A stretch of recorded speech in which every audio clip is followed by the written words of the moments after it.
The final 30 days or so of the GPVWC competition here in Formula Sprint 1 is upon us, and tonight it's going to be Suzuka for round 14 of the FS1 campaign.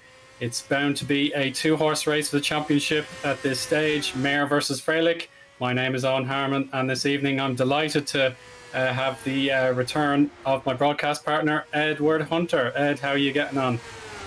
Good. So this all sort of got put together for me at the last minute, so I'm just happy to be here, getting to see another GPVWC event here at the fabulous Suzuka International Circuit, of course, in Mie Prefecture in Japan.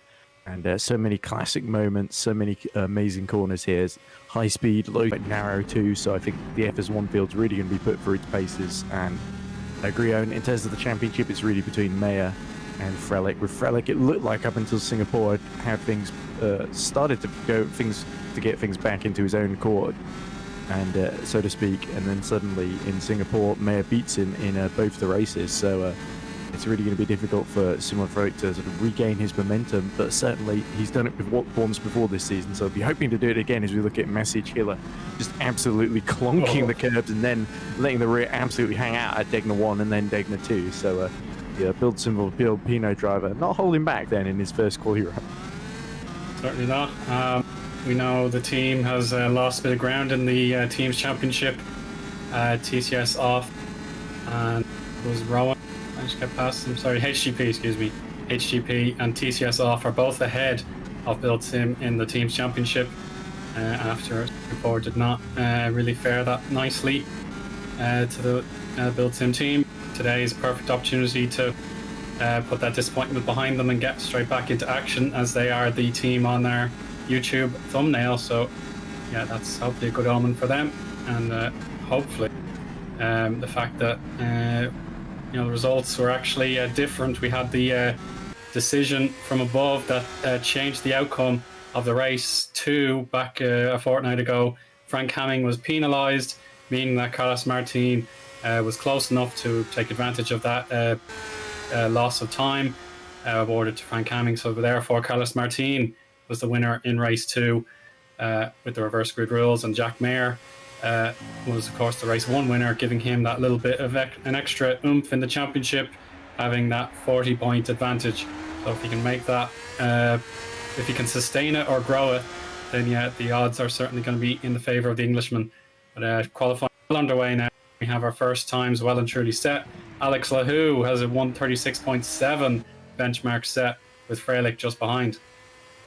Yeah, excellent middle sector especially, but Alex Lahou, we've become so used to seeing this now. He's absolutely electric in qualifying, and he got that from pole in Singapore, got that P2 in race 1 behind Jack Mayer on the road, I think, with a late move on Simon Freilich. Simon had rig issues, if I remember correctly from watching you having to commentate all on your own that time, Owen. I wasn't about to let that happen again. So, so it's great to be here.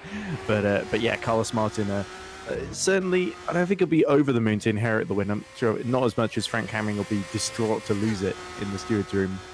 And but I think the stewards ultimately probably made the right choice, because off the top of my head, I cannot remember what Frank Hamming actually did. But I don't remember he hit somebody. Well, it was the exceeding of track limits. So, track limits, okay, yeah. That would make sense why I don't remember it. The point on his license, yeah. So I wouldn't have been something I clearly spotted in the broadcast. I would have thought it was within the racing incident limits, but I was wrong. It was reflected upon, and therefore Frank Hamming had his victory taken away from him. But yeah, a bit between his teeth, get the the motivation to try again. Here's a look at Tomas Kutka, who's stepping in for Pixelate this evening, one of their emergency drivers. I think a fair few teams are starting to feel that they need to get some replacements in, knowing roughly where they are in the championship now. Some people think that I've done my best, and I'm going to probably take this race off and maybe come back, or just decide, yeah, I'm going to move on for 2024 and go somewhere else. So we check out Freilich now through Sector 1. He goes, the absolutely amazing first sector, probably the highlight of the entire circuit. Let's see if this outlap comes to fruition with Martin also in the same vicinity on his outlap. yeah, the real pressure is definitely back on Freilic's shoulders after momentous pair results back in Monza. Yeah, he really needs to put a little bit more pressure on his teammate to ensure this title race will carry on as long as possible. And I'm sure if you watched that interview segment with myself and Jack 2 weeks ago, he paid very solemn tribute to his father, who passed away not too long ago. That was extremely sad. So yeah, that explains the little tribute on the just beneath the halo there. Yeah, and it's a very nice job by the TOP team to do that in time. There was a similar thing for, I think, Dylan Platt in Superlights, that his mum had passed away literally just before the Monza race, and they got a tribute helmet for Dylan. Heigo Poom had done, his teammate at TR, by Geeks Energy, got it ready for Singapore as well. So yeah, two of our drivers are grieving at the moment, which is always a horrible thing to see, but great that they're racing on, and especially with Jack Mayer, he may be able to. He's leading the championship by 40 points as well. I'm sure his dad would have loved to know that he was on course to win it before he sadly passed away. So yeah, it's a very nice tribute for them to do, and hopefully Jack Mayer can pay a great tribute with his driving, as he has been doing all season, to be honest. Yeah, certainly agree with the sentiment. Yeah, the first set of lap times, as we discussed, Lehu, the first driver to secure that provisional pole time, but Mayer is purple here in the first split. He's gonna oversteer it in the hairpin. That's gonna ruin the tires. He may just want to back out and start again. Yeah, that's what he's doing. So it's Carlos Martin's opportunity. He gets a 35.3, so not quite at Mayer's standard, but very, very close. It's a personal best now through Spoon, and he's slid as well. This could be very telling. With the FS1 spec car, it will be prone to oversteer on these medium speed corners. Yeah, I think I remember a couple of people telling me that the tyres just overheat really quickly, the soft tyres, especially you'll see it in qualifying too, as we see Lehu just get back to the racing line there, sparks fly out of 130R. He's really, really pushing. You can tell when the rear starts to get slidey out. That's the sort of thing that Alex Lehu, I think he's quite used to it this season, because I rarely see him arriving in a straight line into a corner. He's always trying to arrive, at least exit sideways in some form. So who very, very quick in qualifying. It remains to be seen if that's going to help him in the race, really. Yeah, that's certainly an interesting proposition. But here's Maritz Kropp, who will not be with his usual teammate today, Chris Butcher. It's actually Wasserman who's stepping in there, having previously been the sub for the TCS off team. Oh, that's a big crash for Freilich at Degner too. It was pretty much the curb on the outside that dragged the car wide, and that was consigned to the barrier. That you can see, he's stuck on the outside curb, and there was nowhere else to go. So that was a hefty shunt, and you have to pick himself up and try again. Here is more opportunities for perhaps the Alpha Delta team here with Lakini in P8. He's trying to prepare himself. Tylene for Santen, he was very good in Singapore, I have to say. A really impressive attempt from him 2 weeks ago, and he gains one position to P20 ahead of Thomas Harvey's substitution for the day, Craig Patterson. So Craig will be representing the number 53 car that was in contention for the championship, but without a doubt, it's all over by the courtesy of Thomas Harvey not being able to pick up any more points, and I imagine TOP will snag plenty more today. It does seem to be going that way, even though both cars have had incidents here in qualifying.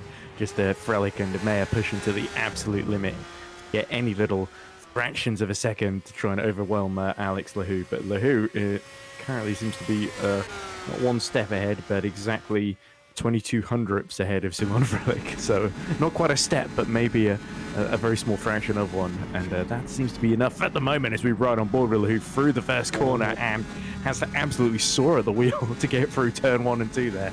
That's fantastic to watch, isn't it? Yeah, a supreme car control, even though Alex would prefer not to have to resort to that. I don't know if Sebastian Vettel's campaign to rename Turn 2 as Buzzin' Corner is going to be a permanent change, but yeah, that's certainly mighty slide there for the TCS off car. We'll carry on with him later, see if he does complete the lap. But here's Mayer completing his S-curve journey up to Dunlop now. Can he repeat his feat and get the purple sector one time to give his three rivals ahead of him some thinking to do? He certainly can. That's a 35.3 again, so very consistent. But it's all down to this hairpin now. Can he put it? Can he hook it up properly this time? Yeah, I think he's gone right to the curb. Yeah, there's no fear of oversteer that time. 35.5 in the first sector, Eoin, so he's about a tenth slower than Martin. Like said, a 35.3, and now Lahoo's going purple in the middle sector as well, 42.661. So again, the middle sector, that's really where TCS off racing car is incredibly strong. And now, oh, in fact, he must have made a mistake in the final sector there, because he's gone straight into the pit lane. Just over 2.5 minutes left to go then. So let's see if Martin can improve then in the net racks. Of course, winner last time out to that penalty. No, he's going into the pits as well. As we know, Jack Mayer just really trying to get on the path. Oh, he's absolutely drifting it through the Casio triangle there. And that's not the standard way in, and I think he knows that. So that was deliberate, just to try and get into the pits, just to use up what was left of those soft tires. Yeah, this is certainly an unprecedented session, as the very first time is still alive with 2 minutes and 16 seconds to go. There you go, through the Casio triangle there. He's just all back end out there, and he has to rescue it before he wastes any more time. He just needs to get into the pits and try again. Munier 9th there. Brief shot of him here. Here's Patterson on his flying lap. He really would want to get close to his teammate Vincent Gutt. I had an enlightening interview with the two Spark cars together, the two drivers together last fortnight. Yeah, that was certainly good fun, but it's all serious now. Patterson up to 19th. Menno Klont will be acting as team leader, as another substitution is required for the Malta Force team. They have Magnus Ockenhag driving Mike Quint's number 11 today. So yeah, a lot of substitutions to consider today for Ed and, of course, the viewers as well. Yeah, I guess I'm substituting for myself then, aren't I? Because I wasn't originally supposed to do today, because I thought I'd be travelling. But yeah, I'm thinking back to that Jack Mayer thing. I think he sort of got crossed up on the entry there, didn't he?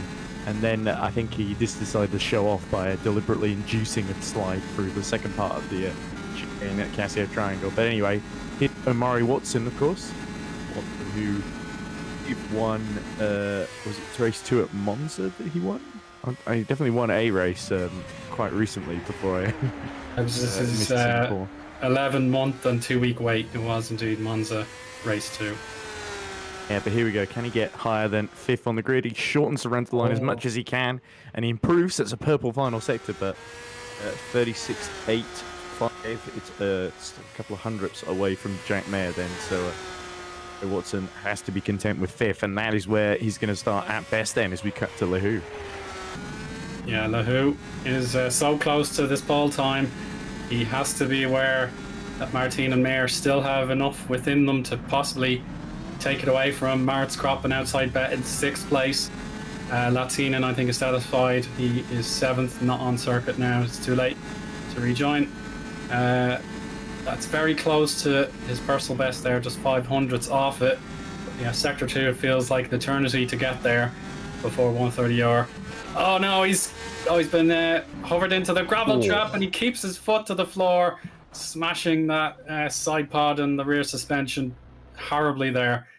That's conclusion in the session there for Lahoo. How about Carlos Martin? Has he got it hooked up here through Spoon?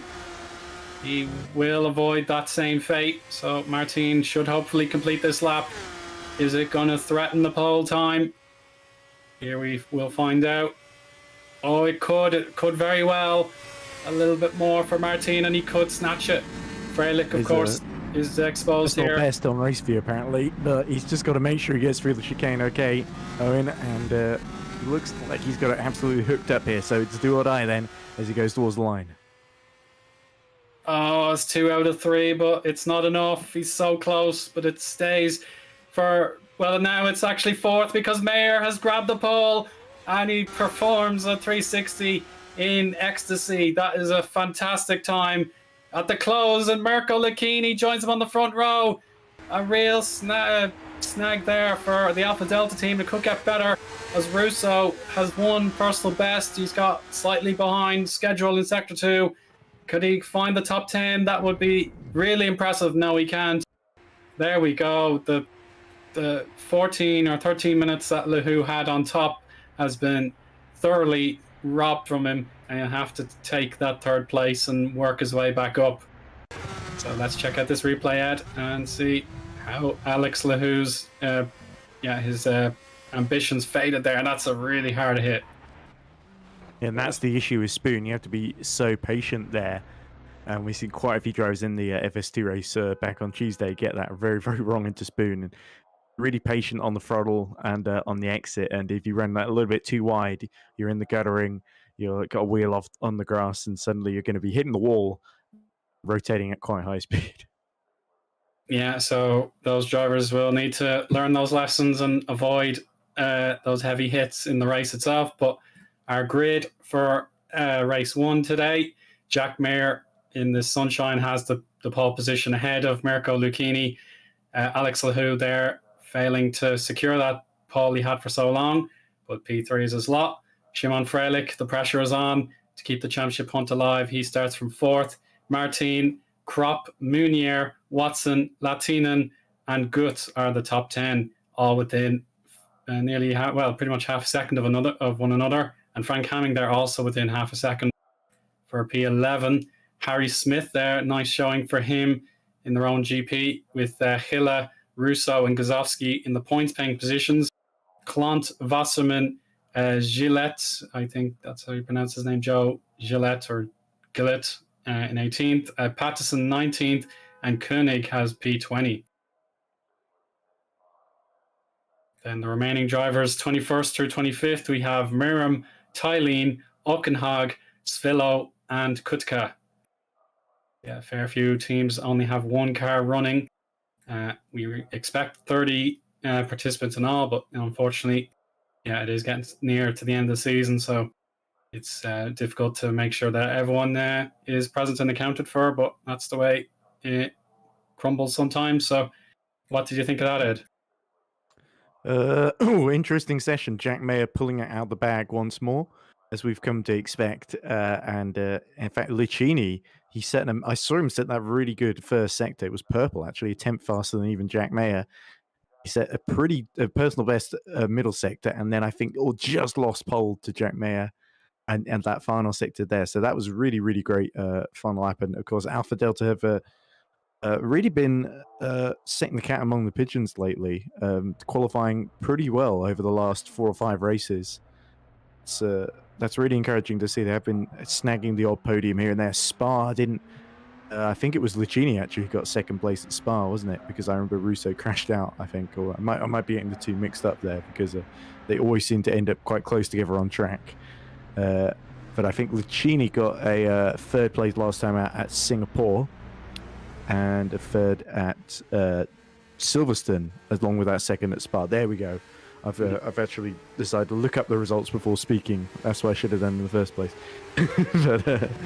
but yeah, I think he really timed it well right at the end when he needed it. Whereas I think Lehu maybe with that brilliant early lap put a bit too much pressure on himself, and we've seen him make mistakes under pressure before. It was great to see him actually both the trend in Singapore race 1 and actually hold on to that 2nd place from Frelick. So let's hope Alex Lehu, starting in the top 4, can recover some ground and get back on the podium again 2 races in a row, because TCS Off Racing would desperately need those extra points in the team stable, especially now they've got Loic Moynier back. But I think top 7, top 8, if I remember correctly. So yeah, TCS Off Racing I think definitely in play despite losing pole position. Yeah, that's certainly the case. The fact that they did score a podium and 6th place with Lehu on his best showing there. It did mean HGP lost out because of those deducted points. for Hamming. Wouldn't have made the crucial difference. It was 3 points fewer than he would have got had he won, but yeah, still razor thin margins for 5th place in the Teams Championship. Alpha Delta on current form could also get involved with that fight. But yeah, I suppose the fact of the matter is TCS off now. They've lost so many points through Lahoo's encyclopedia of misfortune. I just cannot describe all the torture he's gone through this season, and you have to hopefully end the story on a high note, as we're well and truly into the warm-up session now. Everyone shares the track, as private qualifying is the rule of the roost nowadays. But yeah, the warm-up session, Martin probably trying his practice start right in the middle of a live circuit, so it is quite bizarre, I have to say. I seem to remember I was watching an FSR race where somebody, it was actually another Networks driver, it wasn't Carlos, but it was one of his teammates in World Championship, had their throttle die at the last corner, and then he just stuck on the start-finish line. It was a bit of a risky situation, as I recall, so that's what Carlos just reminded me there. But yeah, I think you're right. Either he was just having a break, having a quick nap before the race, which Carlos isn't really known to do, or more likely, as you say, getting a practice start in, just seeing when to get the clutch bite point, when to where the grip is on the grid. Because I forget whether Carlos is on the clean or the dirty side, starting in I think the top 5. It'll be interesting to see, because of course Carlos always seems to be there or thereabouts, isn't he? So and of course he's had a really strong season overall. 3 or 4 wins, hasn't he, now at this point, and some of them even in race 1 as well. So just lucky to draw a race reverse 2. And it feels a little harsh as well to criticise these 2 wins, because even if you get the draw, you still have to hold off all these cars behind that may be trying in different things strategically. So to take nothing away from Carlos Martin, because he's really had a great performance this season. Not at all. I get your point completely there, Ed. The fact that it was Martin, a bit rambly, but there was a point. Yeah, of course. Yeah. No, Martin. I have my spreadsheet I made in front of me. I have Martin noted as a rookie to the FS1 sort of league. Well, the pyramid on the ladder, I suppose you want to call it. The fact that he's just taken a great fascination and affinity to his car so soon, it really is impressive, and I'm sure the Superlights teams and above will be interested in trying to get his services at some point in 2024. But whether or not he wants to succeed the successful TOP driver as champion, that remains to be seen. But yeah, he's got supreme pace, whether it be the qualifying trim or in the race trim. And yeah, just perhaps the early doors, the fact that he had DNFs in a lot of the first half of the season, I think that's the only real criticism he'll have for himself. He's gotten so much better. And of course, Belgium, he was absent, so that doesn't really count. So he could definitely finish 3rd in the championship. He's quids in, finished 3rd in the championship, so that is absolutely exceptional. Yeah, and let's not also forget that Carlos is recovering from a knee injury he had in 2022 that made him sit out most of the racing. So he has sort of been getting back on the horse, so to speak, the horse being a 200 bhp single-seater racing car. Yeah, we see, I think we're about to see a replay there of Menno kilometers going straight on at turn 1 into the barriers, so just a little bit light on the brakes, I would suggest. But just not a great sign for the race, but I'm sure once Menno's in racing conditions, he's going to keep it fairly clean, because that's probably Multiforce GP's best chance of points, because they're a team that have really struggled. The first part of the season, it was really going the way of Mike Quint, wasn't it? And I think Multiforce GP they've really just struggled to score points, and really requires all the experience of Menno Klomp to really recover today. As look at that, Harry Smith, absolutely, you can't be any more hanging out than that at the rear without going off track. So the Rowan GP driver Harry Smith is very experienced in the GPVWC ladder. He's really enjoying this car, isn't he? Yeah, it certainly is, and the fact that he has the first position in this warm-up session does mean he has confidence in his setup now at this stage. Probably want to go a bit aggressive on strategy. It could be the dilemma. Certainly, the sunshine means that the deg on the tires could be, a very, very critical factor in how people decide to go. I know in Singapore, perhaps it was a bit more gentle on the tires. So yeah, some drivers took the soft tires a good distance along the way and then pitted to go onto the harder compound to the end. So yeah, Japan be a bit more of a test for these cars, and particularly if those rear tires get put through too many power slides, and it could force a lot of alternate strategies today, Ed. And track temperature, by the way, 53 degrees, which is exceptionally high even by Suzuka standards. I think we were at over 40 degrees or nearly 50 degrees during the FS2 race, and some of the drivers were commenting on it that the tyres were just being chewed up in the heat, and that's going to be even more so now in FS1 then. So everyone has got, in terms of tyre strategy in race 1 especially, but even race 2 as well, we might not see everyone just get plonk on the harder compound of tyre and try and get to the end. We might see everyone try and do one stop in race 2, I think.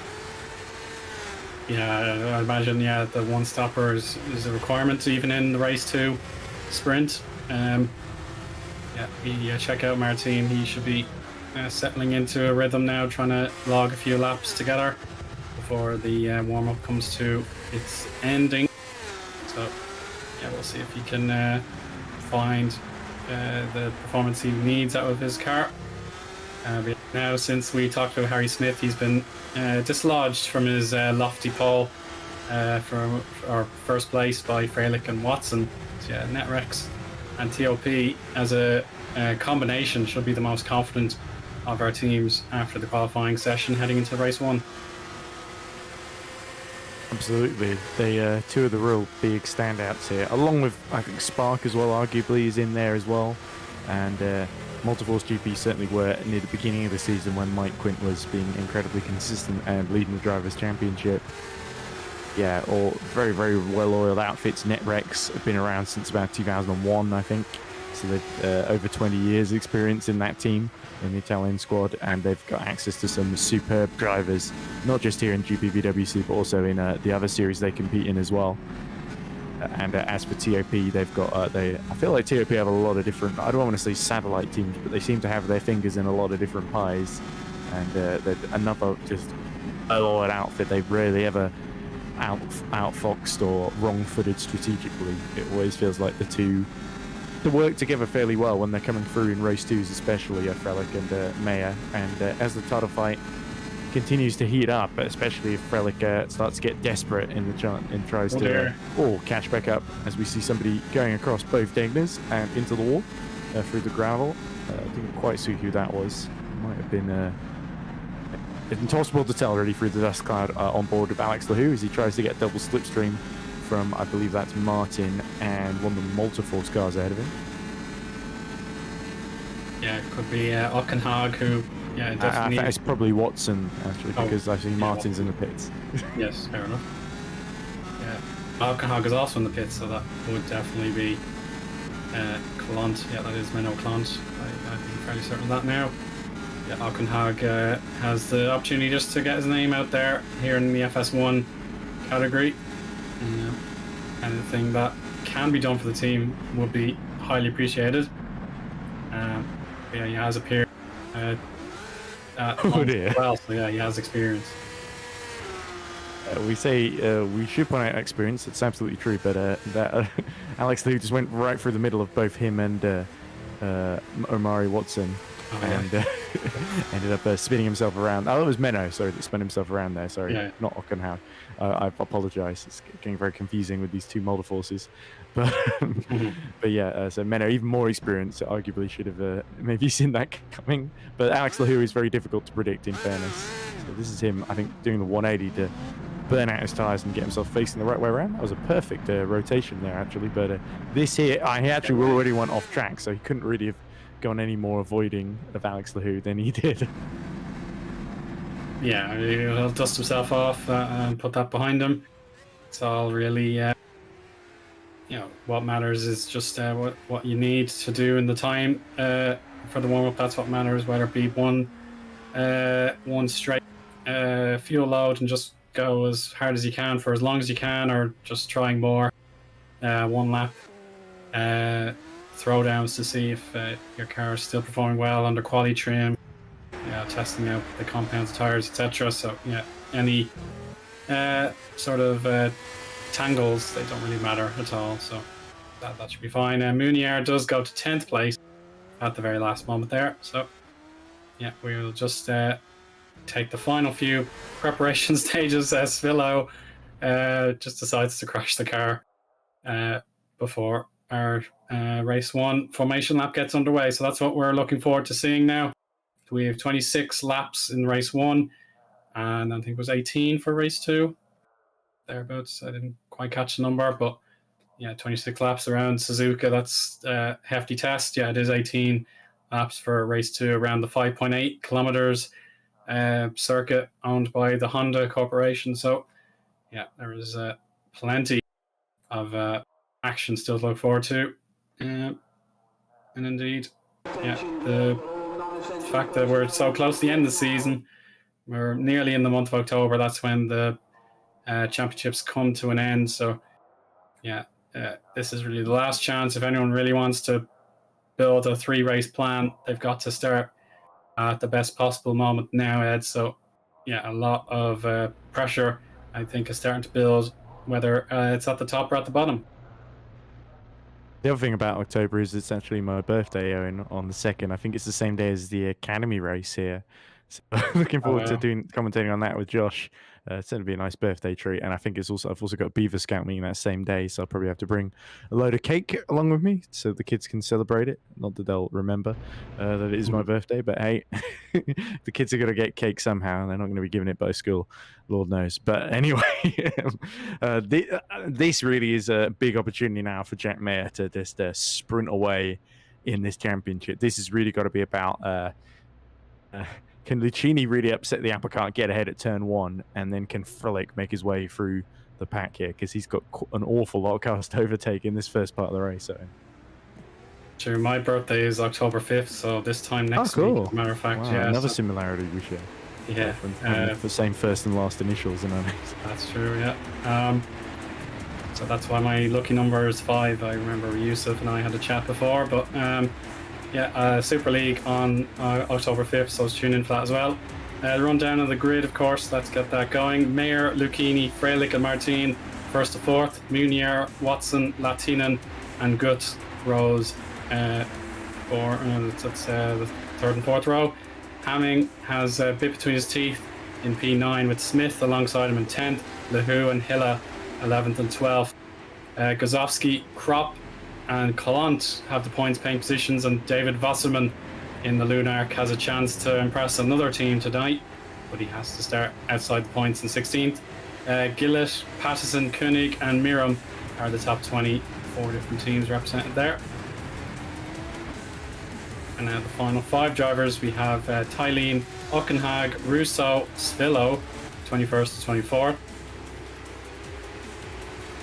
And one more to go, it's Thomas Kutka in P25 for Pixelate. So, yeah, hopefully he's all accounted for on the grid as well there, Ed. So, yeah,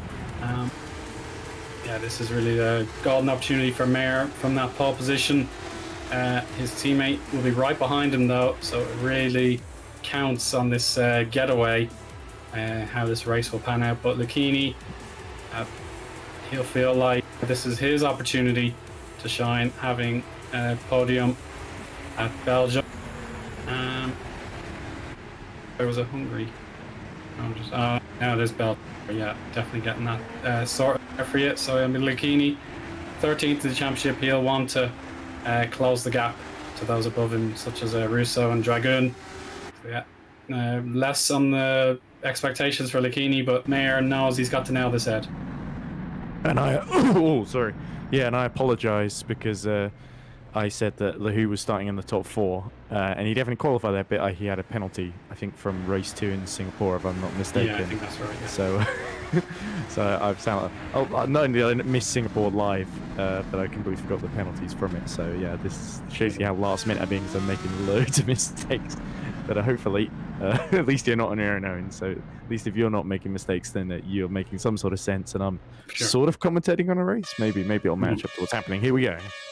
Yeah, we have the lights on and waiting for the release. It's a quick one. Let's see what the TOP guys do. Mayer swaps to the inside to block Lucchini and Lahu. Sorry, that's Freilich. He's on ahead. So yeah, 1-2 for TOP. Lucchini decides to play it safe, making sure nothing goes wrong for his race. And then Munier's the highest ranked TCS car now. He's P5, yellow flag. Could anything have happened behind? But yeah, Mayer has secured his expectation, gets the launch secured, and leads his teammate 1 and 2. Yeah, perfect getaway for TOP as we see another low flag, and it looks like Joe Gillette has dropped to the back along with Harry Smith, but the leading runners on the mediums are Hiller and Gazowski in 12th and 13th for Bildsen, Volpino and Hyperion respectively. Yeah, for Jack Mayer and for Simon Freilich, those starts could not have gone much better. And now Lucchini, I think, is going to be in defensive mode from Martin, Moynier and Watson as well. All those guys looking very, very strong. And Latinen now, through everything that's he qualified pretty well and has benefited from a couple of penalties to now get himself into the top 7 ahead of Frank Hamming. So Latin, if he can hold on to the top 10, that would be a big deal for Friesland. Oh, absolutely. Yeah, they're one of the teams there just eager to score any amount of points that they can find. Yeah, they're near enough in the lower third of the championship. Yeah, that's the end of lap 1. And it's so far so good for Mayer. Freilich's job is just to stay in DRS range for one more lap before it is enabled for the first time today. Yeah, it's a fabulous opening lap for Mayer. Lucchini would be pleased with that. And Hamming on the inside there takes Latinen on the inside. And that's P7 now for Hamming. Yeah, his consistency is something to marvel, but it has not delivered him the ultimate championship contention. Unfortunately, he's just hanging around, trying to finish ahead of Carlos Martin at this stage. He's close enough without really getting in front of him at any point. On board Ockenhag here from Malta Force, currently P17 now, as those two drivers Gillette and Smith both needed front wing replacements. It's going to be very close into the hairpin. Watch that snap oversteer. It's going to take the high line at Patterson's right hand side, but no way through, I'm afraid. So the Patterson didn't even really need to defend, because as long as he held the middle of the road there, that was going to compromise Ockenhaug's entry and exit through the hairpin there. But yeah, we say this all the time, it feels like, about Frank Hamming, but he always seems to move forward from where he qualifies. And he qualified by his standards pretty well in the sort of top 8 today. So yeah, that move on Latinen was a textbook Frank Hamming, if I say so myself. And I think Yasse is going to be worrying about Vincent behind him before too long, as here's Wasserman putting pressure on the car in front of him, which is Menno Klont, of course, in the Lunark. Sees that one coming a mile off, and now has to worry about DRS as they come onto the main straight. Yeah, this is the time now. Mayer has pulled out a 1 second lead as we go over to the replays. And that explains Smith's demise there, losing out on the run down to the S curves. And his front wing vanished very, very quickly there in the crunch against the wall. Yeah, so he will have to carry on. And this is Gillette's point of view. He's behind the Spark car. And yeah, there's a bit of a Constantine effect. And then on his right-hand side is a Brislan. Yeah, up to Dunlop now. And he's going to hug that curb, and that does cause imbalance on the car. And oh, that's scary. That was very, very terrifying. But thankfully, he was on the inside line rather than the racing line. Here's a look at the launch for our race podium sitters at the moment, the first, second, third. Freilich there had a good launch, with Mayer obviously a little bit further ahead, and then the ideal racing line into turns 1 and 2 meant that Lucchini had to back out. Yeah, Freilich just had the run and way more confidence there, and the Gillette spin, that was really unfortunate, because I thought, wow, Joe's being really, really careful, and respectful of the other drivers here, and then suddenly hits the curb, and I think it's exactly what we saw happen to Alex Folks there, where he just got caught on the curb and the traction just went away, and there was very little he could do at that point there. So I feel a bit for Joe, but still, despite losing a lot of time, could still finish the race. You never know what might happen up front. There might even be a 15th or 16th place up for grabs that would set him up pretty decently for race 2. As we see, is that Moritz Krop making a move up the inside then on Vincent Gutt, but Vincent defends, goes around the outside at turn 2, but finds himself offline on the exit there as Lahoo similarly dispenses of Latinen, and now is free to chase down Frank Hammick for 7th position. Yeah, and as we see on the timing tower, the gains and losses with Krop up 4, Ockenhag up 7, and Tylene up 4, and Lahoo should be up 3 now. Yeah, so Lahoo is among those drivers who doesn't want to wait around for the opportunities to come. He'll just take them away in his bid to try and claw back those positions that he lost through his penalty. Yeah, Jack Mayer has not been at all in the window of DRS since it opened last lap. He's maintained his 1 and a bit second advantage ever since. Through the spoon curve he goes, and Lucchini, as a matter of fact, has fallen off DRS as well, so that could give Martin that extra boost to give him a shot at the podium. And there we go, through the long shot at 130R on the camera, so beautifully played. And then the Casio triangle. And you can see some other cars in the background at Dunlop pretty much. So yeah, lovely facility here at Suzuka. Indeed it is, and a lovely racetrack too, but the facilities I'm sure are a big highlight for you. But anyway, interestingly, Lahoo's still setting purple middle sectors as he tries to chase down Frank Hamming, and Martin, as you say, well and truly behind Lucchini. So I really think this race is turning into a battle for 3rd place at the moment, because TOP just seem to be running away from Lucchini at the moment. A response. So I feel like they may let Mayer and Frelick fight each other, but I suspect Mayer will get first call on the pit stops and be able to prevent the undercut happening from Frelick behind him. Yeah, that is a definite possibility, but Frelick will have to probably be discreet if he has any alternate plans, as Ockenhag does hit that outside curb at the exit of Degner 1.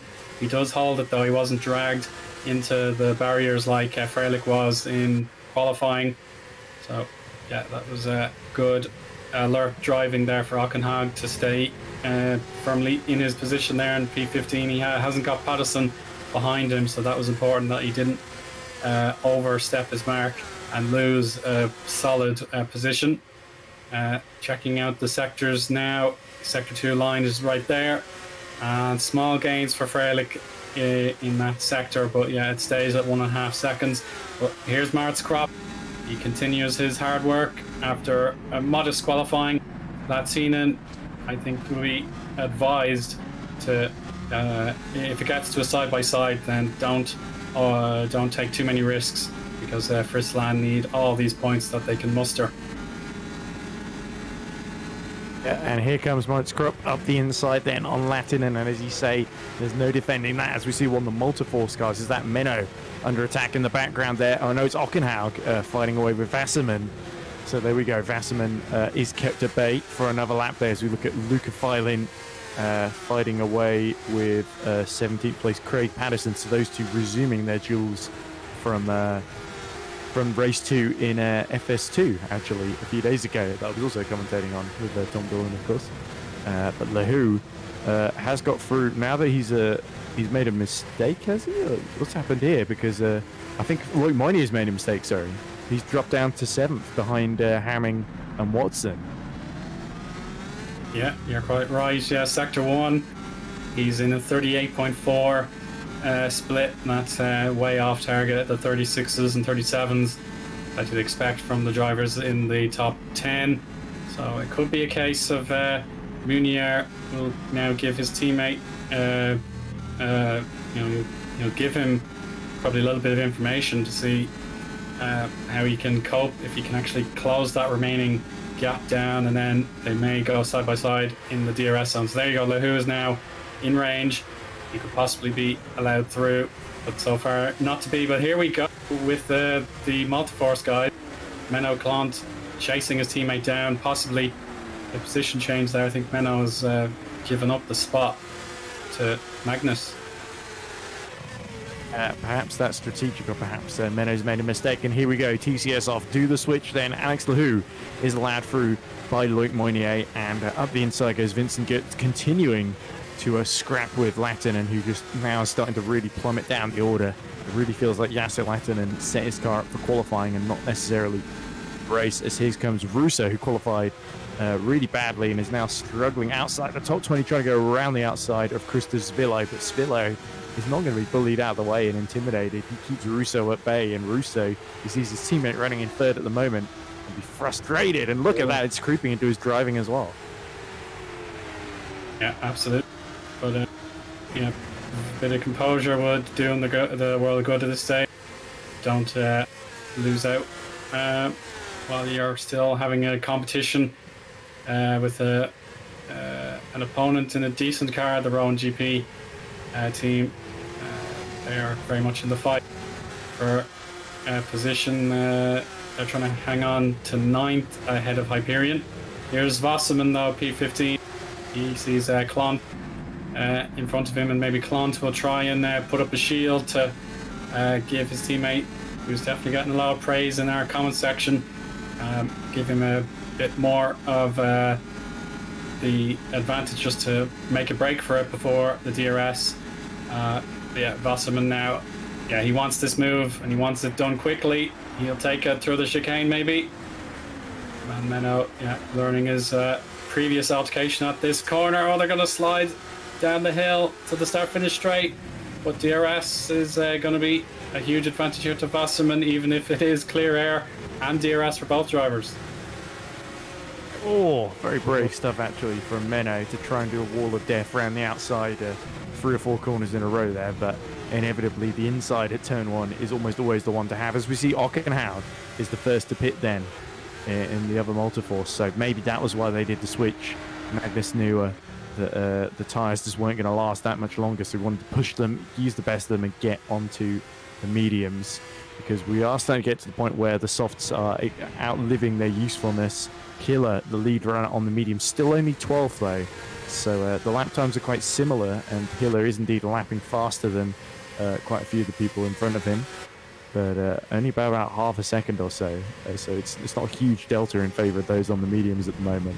So we'll have to see if that pans out for Multiforce and Ockenhout. Meanwhile, up front, as we see another yellow in Sector 1, it's a pretty leisurely Sunday drive from the outside, at least, looking in on Jack Mayer. But if from the inside looking out, Jack Mayer is managing things furiously, keeping a watchful eye on his teammate and championship rival Simon Frelick, doing everything he can to keep him at bay. The more they both push on, the more they cover off Lucchini behind, who's actually started to close back in on Frelick ever so slightly. He's just a second, so he's just outside of DRS range. So Mecca Lucchini, to his credit, hasn't given up, and of course needs to push on, because Carlos Martin and Amari Watson and their Netrexes are bearing down on him like a pack of hungry dogs at the moment. Frank Hamming isn't far behind either. Yeah, and that Sector 1 yellow flag was caused by Perseus Miram, who is now retired from the race. I can't explain what happened to him, but yeah, that makes him the second DNF, with Hyperion's Matthias Gazowski the first to call it quits for race 1. So 23 drivers remain. And yeah, thankfully that didn't involve any other drivers, so yeah, it's not the major incident that it could have been. But yeah, Hiller P12, yeah, on those harder compound tires. He may start to feel the benefits coming in soon. Let's see. Yeah, certainly he's not quite level with Latinen's first sector, but perhaps in these hard braking zones he will find the traction a little bit more fluid now at this stage. So yeah, you can see the Frisland kicking up a lot of sparks there. And yeah, it is a case of Hiller just patiently waiting for an opportunity. And yeah, the main thing is he stays out on track for as long as possible before he needs to pit, or if he wants to go 0 stops to the end, that is certainly not impossible if he wants to go for it. And Latinen has actually done well to stay within 6/10 of Vincent Gut, who did not have a good last lap, 140.4, whereas Latinen and Hiller in the 39.8s and 39.6s respectively, as now in comes into the pits one of the TCS off cars, which releases Moritz Krop then. So it's Moynier after his mistake in the first sector, 3DSs, and Latinen from inside, just inside the top 10 in both cases, I think. Yeah, that's important for those drivers. And in trouble. That could have been Lucchini's lost his podium. Oh dear. Martin inherits that pretty much clean as a whistle. We'll have to see what happens in those S curves. And that's a terrible loss here for Alpha Delta and their Italian drivers. Here we go, on board with him now, Ed, and already, yeah, you can see turn 2, buzzing corner. He's lost it and he decides I'm gonna cut my losses and just go straight on to cut his losses. He cut quite a large section of the Suzuka circuit there, Owen. But luckily, because he lost so much time, it's not going to result in a penalty in so many positions as well, actually, because Lucchini has gone from 3rd to 8th in all of that, riding both Netrexes, as you say, into 3rd and 4th, which is music to their ears, I'm sure. And now Watson and Martin are probably going to start fighting each other for the podium if they can keep Frank Hamming behind for a while. But and it also really helps Axel Hu as well, who's in the middle of his storming recovery from 11th on the grid. But yeah, Lucchini was just trying to carry way too much speed, and the tyres just refused to grip. So that really shows maybe that he hadn't done enough adjusting from the qualifying. Done well managing the heavy fuel load the first couple of laps, but you could tell that he asked just a bit more of the tyres than they were capable of giving there. And I wouldn't be surprised to see him going to the pits within a few laps now. Yeah, and look at the last lap times there between their race leaders. Mayer 140.7, Freilich 140.1, so he's cut in to that deficit significantly with TCS off now having their second car in the pits, Alex Lahu. So we'll see if Munier can prove the value of the undercut. It's going to be close though. Very close. Here they come. Is Luke Mooney going to sweep around the outside of Alex Lahu? Yes, he is, because Lahu nowhere near enough speed to do that, and there's a Pixlate car missing its rear wing. It can't be Percy's Miram, so it must be his teammate. Is that Kufka? Sorry, I don't know where Kufka came from. But wow, maybe, he's gone in backwards somewhere, and he's going quite quickly for someone right at their rear wing. He needs to settle that one down and avoid ruining someone's race there. Yeah, these corners coming up are very blind. Yeah, the apex out of good save, turn 6. Yeah, you'll be very late to see a car spinning around. Let's travel on board. Yeah, already turn 1.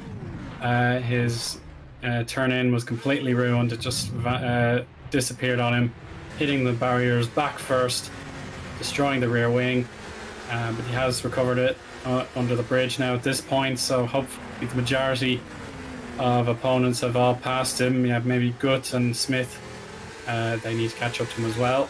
But here's Jack Mayer. He's going to get that privilege as race leader, Ed, as you mentioned earlier. Oh my goodness, and there's no love lost here between Netrex and Frank Hamming. They're awfully close there in the pits.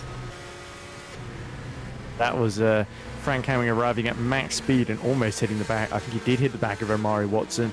Looks like Krop is going to be serviced here as well. Getting very, very busy now. So this means Freilich, Martin, Lucchini, and Hiller, who started on the mediums, are all continuing. And here, where is Jack Mayer going to emerge? He's going to emerge in 6th position, well clear of the... And Frank Hamming gets a penalty for that, actually. So he must have not got the pit lane speed limiter engaged in time. That's why he hit the back of Watson. Yes, that's definitely a clear example. Yeah, you can give away, or you can award a penalty for speeding pretty much instantly. It's clear cut. Let's even look at his telemetry on board there. Yeah, he's far too quick. And yeah, that's slam dunk penalty, unfortunately. He used Watson to slow himself down there. Yeah. I think he had plenty of time to react there, so I think that Frank must have not been out paying his full attention as he came into the pits or something, because that looked a little needless. Yeah, that would have been a major fright for number 5 of Watson. But yeah, Freilich, he probably has to pit right now, to be honest. As we saw with TCS off, they were so strong. on the undercut with Mooney getting back past, although very still temporary. Yeah, Rafalik does respond. He pits straight away. Martin also. And to be honest, Lucchini should pit as well. There he goes. This is a pretty standard race for these soft tires. They can only go 12 or 13 laps before they need to change. There's no real variance. Well, here's the variant now with Hilla on the harder compound, taking a temporary lead. So here we go. Let's see what happens as Mayor's already through Casio Triangle. Yeah, there we go. So no surprises there. Here comes Jack Mayer. It's going to be pretty comfortably ahead of his teammate Simon Frelick then, but Frelick will get out just in second ahead then of Lucchini. So Lucchini was not able to undercut his way. But that's Russo, sorry, who started on the mediums. So Hiller and Russo both yet to pit then. So they will be hoping some fresh soft rubber in the final 7-8 laps or so will be enough to they're probably going to extend this medium stint a bit longer with the track temp still being quite high, I would suspect. Well, interesting if it works for them as Svillo again has to... Is that Svillo letting Moinier through there, I think, actually, on the different strategy. Yeah, now I noticed that Watson is classified as a DNF now. So that clash from behind has obviously put him, on the razor. Well, I would say it put him completely off, and he probably can't continue with the damage. So that's another retirement for race 1, and that's a big blow to Netrex. They were looking very good for a double top 5 at the very least. Also made him get really sideways in the pit lane. I wonder if maybe he missed the box or something and got disqualified for having to reverse in the pit lane. I'm sure that's a big no-no. So, but yeah. I think there might be should really be extenuating circumstances when someone bumps into the back of you, but I guess that's not really a scenario that's envisaged by the developers or the people who make these tracks, I guess. But Frank Hamming there, he got away with it at least, well, with a penalty, of course. So I wouldn't maybe get away is maybe the wrong phrase, because we're probably going to see him in again in a minute, and indeed we are. Serves that penalty, no one to bump into the back of on this occasion, so I'm sure be kicking himself, but for the rest of the race will look to behave himself, as now Martin goes up the inside of Russo on those old mediums. Martin, by the way, I believe has pitted for another set of softs actually, so this is aggressive strategy from Netrex. I imagine must be coming in again for mediums before too long. Yeah, he wouldn't be able to make the 100% distance on the softs twice. It'd be too difficult, to be honest. He'd lose so much time to anyone on the harder compound towards the end. Yeah, Alex Lahou now well and truly clear of his teammate Mounier, who's down to 12th at this point. His motivation is definitely going to take him a bit further up the grid, as other drivers like Hilla need to pit. His lead at 13 seconds. There we go. You can see, thanks very much there, Heigo on broadcast direction. You can see Russo, Crop, and I'll have to pit. Obviously, Lahou as well has to pit. But yeah, I think he'll be gaining a lot of confidence now, seeing how things fared out from. Actually, maybe I'm sure that's fully accurate, because I'm pretty sure Yassir Latin pit. Lahou definitely pitted. Yeah, the numerical error there, unfortunately, on the graphics, but yeah, Lahou definitely pitted. So yeah. Tell you what's interesting though. Yeah. The lap times of Martin, look, purple first sector, green in the middle sector. He's flying on those softs and cutting that 1.6 gap to Frelick as we speak. So suddenly TOP, and there's Kutka again. I can actually be paying attention to what's happening on stream. He's completely lost it coming into Casio Triangle. And that could be it for the Pixlate Esport driver, because the car looks pretty badly damaged at this phase. It's the same loss of a rear wing again. He did pit last time around, so he's on the new set of tires, and he's obviously lost control before the final chicane, and that's a repeat of his first incident. But let's end the speculation. Let's get the evidence. Yeah, he's on those sort of whitey outside curbs at 130R, sends him into the opposite barrier, and yeah, he does duck into the gravel trap just to avoid putting any other drivers at risk as well. So yeah, really unfortunate for Kutka to have two incidents in short succession. Yeah, that's going to dent his confidence, and I suppose that's the end of him. Yeah, it is, unfortunate. But Although I am reminded of that Simpsons monorail episode where he's like, I call the big one Bitey. That's what I would call the big turbone. So, yeah. But anyway, so two interesting things here is Martin continues to close on Frelick now on those soft tires, because I think Martin might, as you say, and might actually, I said pitting for another set of mediums, but it makes way more sense to pit for another set of softs if you are allowed to use just one compounder tire all the way through to the end.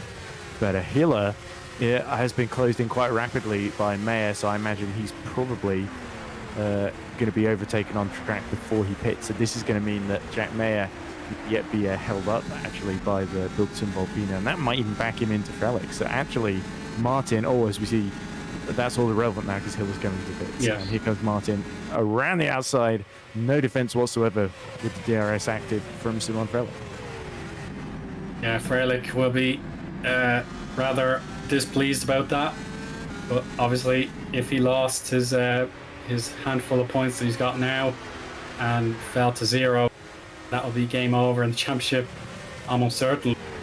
So he does have to be polite and not contest it too fiercely against Martin. The fact that it's 16 points instead of 20, that's not the end of the world. He can gain that back later as those softs wear down for Carlos. Yeah, that was the crucial thing for Shimon. Now he's got to play mathematician and not go cavalier every single time he's got an opponent with him. And Hiller has gone on to the softs for the final 10 laps then, so that should be doable with the stint lengths we saw in the first part of the race for those who started on the softs. So Martin, I think I agree with you, and this is the best he can do is maybe split the two TOPs, pushes too hard, wears out the softs, then he's going to just go back to third anyway. So it's a risk by Netrex, but a calculated one here going on the softs.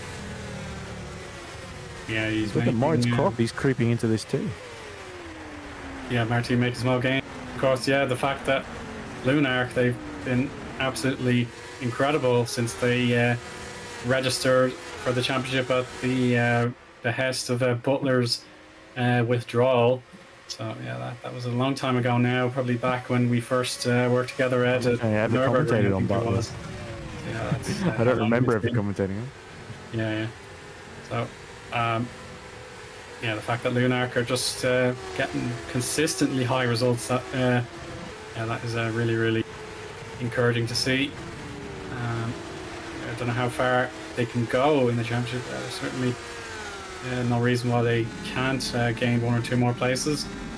For the moment, we're back on board with Carlos Martin, almost within DRS of Mayer, but their last lap times were close, but no, they weren't at all. Actually, Martin gained a huge chunk out of Mayer's time, so yeah, he's now in the 138s that you'd expect the soft tires to be when they're in prime condition. So yeah, Mayer, he's going to suffer from DRS attack now for the first time in quite a while. Yeah, this is sort of not the territory that Jack Mayer would really want himself to be in. Look, a little twitch on the exit of Spoon there as well. He just struggles to get down on the power. So Jack Mayer, this race is suddenly starting to turn on its head here as Carlos Martin, with his very, very bold strategy, just really put pressure on TOP, perhaps even outfox them by going onto the softs. He's the only one who's done 2 sets of softs here. And let's see if it can work for him, as Jack Mayer really struggles to get the car collected up through the Casio Triangle, and now he's at the mercy of the Netrex's DRS.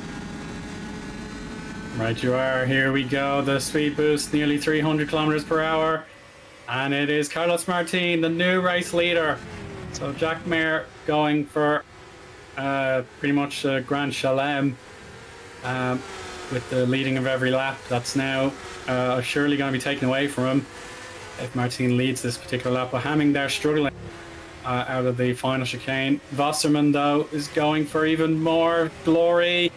Hockenhag has to relent. Watch out for Hilla now in his softs as well. Here we go. Yeah, Hilla is clear through, and that's wide for the Multiforce. Watch out. Oh yeah, Hamming does clear him in the end. So there we go. Hockenhag down. Hamming probably back to where he was.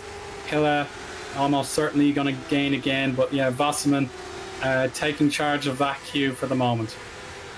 feel a bit sorry for Frank Hamming. It's almost like he's being bullied out of the way. Hiller is just so much quicker than these guys at the moment, having just pit.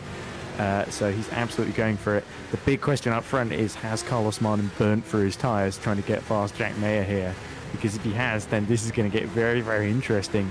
If he hasn't, then I expect he might just have enough in hand to hold on in the next 8 laps or so. Hiller is going to be tempted to go for it even before Spoon. He wants to get that inside line to make absolutely sure of it. There we go. He finds the inside line and he'll drift back up to follow the apex as usual. So gorgeous pass there. And Hiller now on target for even more gains. But Hamming sees the loss of momentum for Wasserman, and he's going to try it around at 130R, and he's got it already. So yeah, Wasserman wisely backed out of it, but he has a chance, a small chance to possibly pass him on DRS now, or may have to wait another lap when Hiller breaks the toe. So we'll go on board now with Wasserman in Butcher's helmet there. So let's see if he can catch up now. That doesn't look likely to me. Zockenhag has pitted, so that must have ruined his tyres going wide or something. Yeah, or perhaps he just knew he didn't have the tyre wear to pull off the one stop then. But yeah, Martin has continued to lap around, was nearly over a whole second quicker than Jack Mayer actually. This is 7/10 is the gap that he's pulled on him now. With Simon Frelick just outside of DRS range of his teammate. So all of a sudden Jack Mayer, wondering if maybe he pushed too early in this stint. 7 laps, both of them. Actually 7 laps as Jack has done on the mediums. Simon has done only 6, and then Carlos has done 6 on softs then. So yeah, it's really, really nip and tuck between the trio. Carlos at the moment, you've got to say, he is absolutely, and we say this about NetRec so many times when we thought TOP are unbeatable, they're too smart, they've got the best drivers, they've got the best strategies, but Carlos Martin has proved that they don't know everything, and he's found a loophole where the others have failed to see it. Yeah, that is an exceptional gamble, but it is paying off so far. Still another while to go. It will cross the line for lap 20, meaning 7 to go. Yeah, so this is where Martin has to perhaps decide, am I going to go for it or am I going to conserve and then try and push at the end? So yeah, he's got to play a game of juggling right now. He has to decide, what is my route to an unlikely victory when TOP were unstoppable in the opening stint.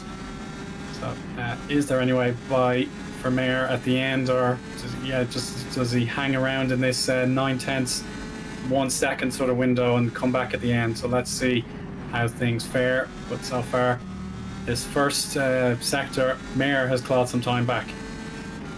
I think Loic Moynier may have made another mistake because he's lost nearly over 2 seconds to Hiller and come out behind him.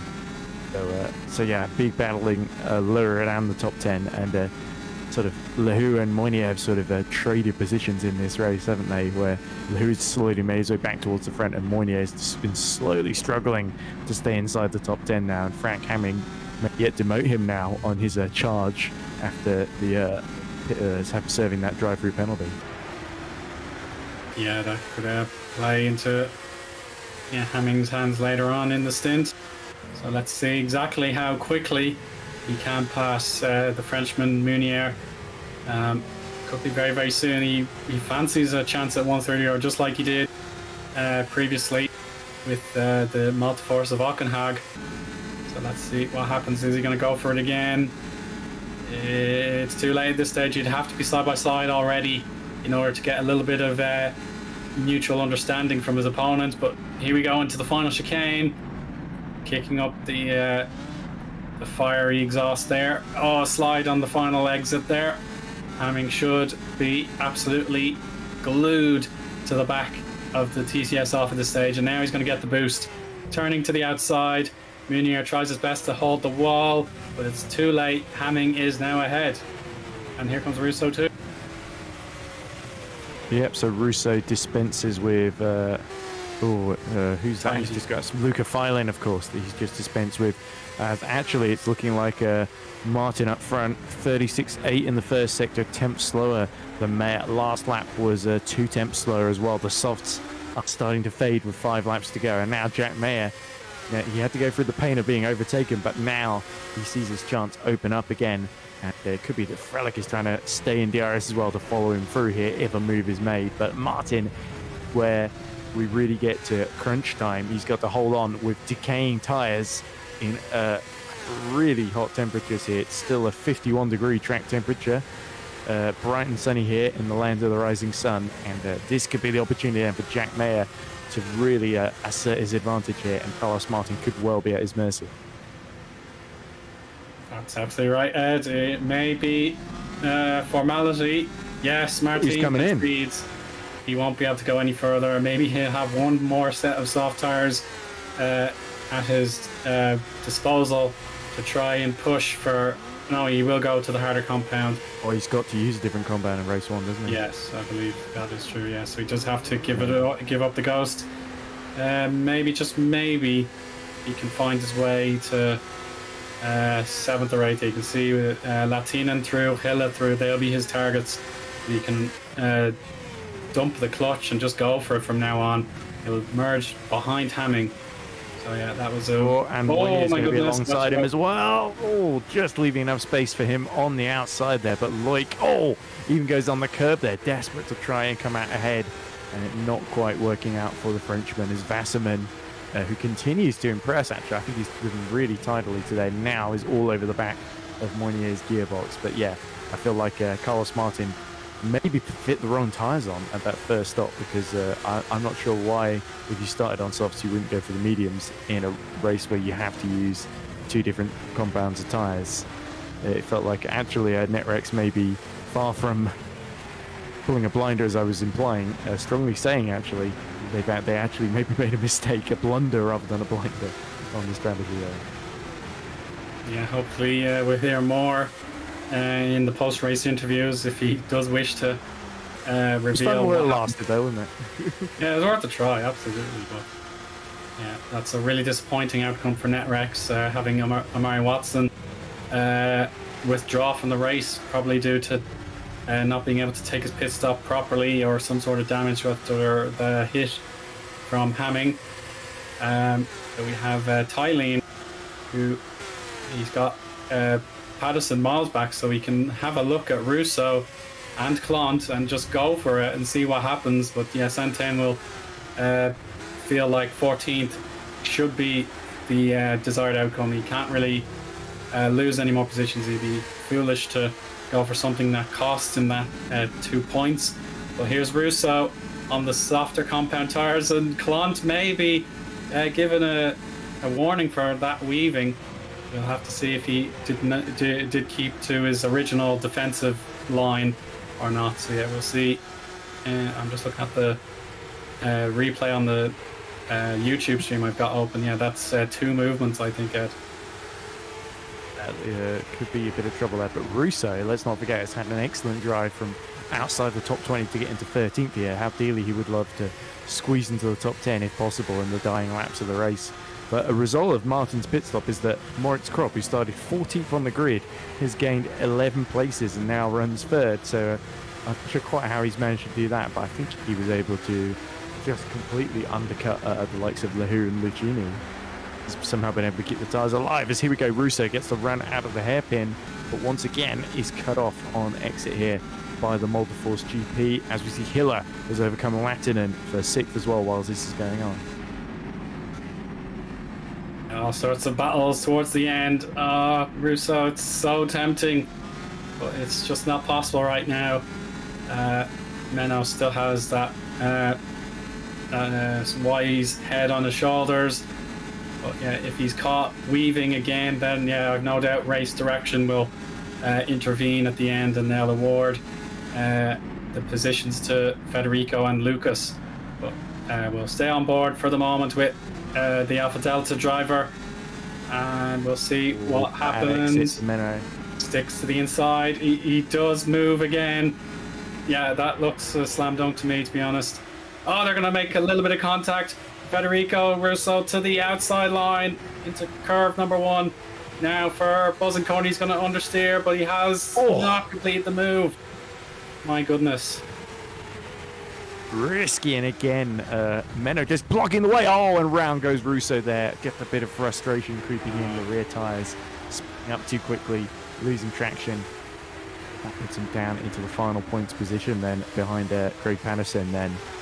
But Russo, it was really risky around the outside there, and I think that was just out of frustration with Menno though. And maybe if he kept his cool, he might have, like you say, inherited that those points in the stewards ring. But yeah, he's got onto the lost on his lay own, down rubber on the outside the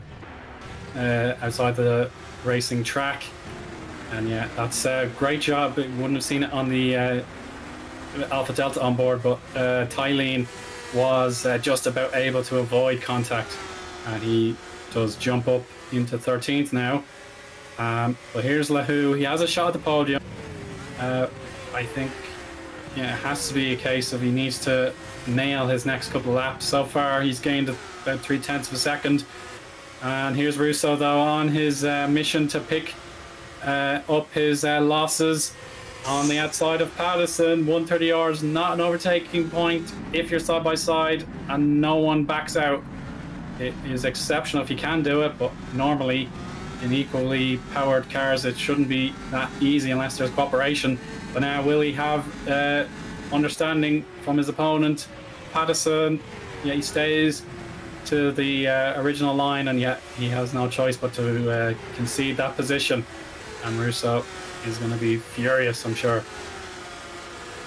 I did actually misspeak earlier when I was talking about Krop and Lahoo in their battle for third, because Krop has actually been on those mediums 13 laps, whereas Lahoo's been on them 15. Actually, Lahoo was the one who pit first, and somehow, like you say, is setting faster lap times, or at least 2 tenths faster on the previous attempt compared them. Now keep in mind, behind them by about 4 seconds is Lucchini. Then they've got Hiller, who's all about 9 seconds behind Lahoo, so I don't think Massey, even on the softs, is really going to be able to make much ground here, as we see Carlos getting by Lattinen after he dispensed Hamming not too long ago as well. So great to see Carlos getting the most out of those mediums, but I think Hiller may be a bit out of reach here as we go into the final lap. Yeah, Freilich does not gain DRS on the start-finish straight. That would have been one chance to snatch the victory away at the absolute last, but he has gained 1500ths, I should say. Not enough necessarily, but there's still time if you can use those slightly fresher, harder compound tires. Having been he had to pit second in the team orders there, so Mayer having that early advantage, he may have to ease off a little bit to ensure he makes it to the finish. So we'll keep an eye out for these split times. Is it enough? No, it's still not quite enough. He's gaining. Yeah, he will be within DRS, but it's probably the one last chance out.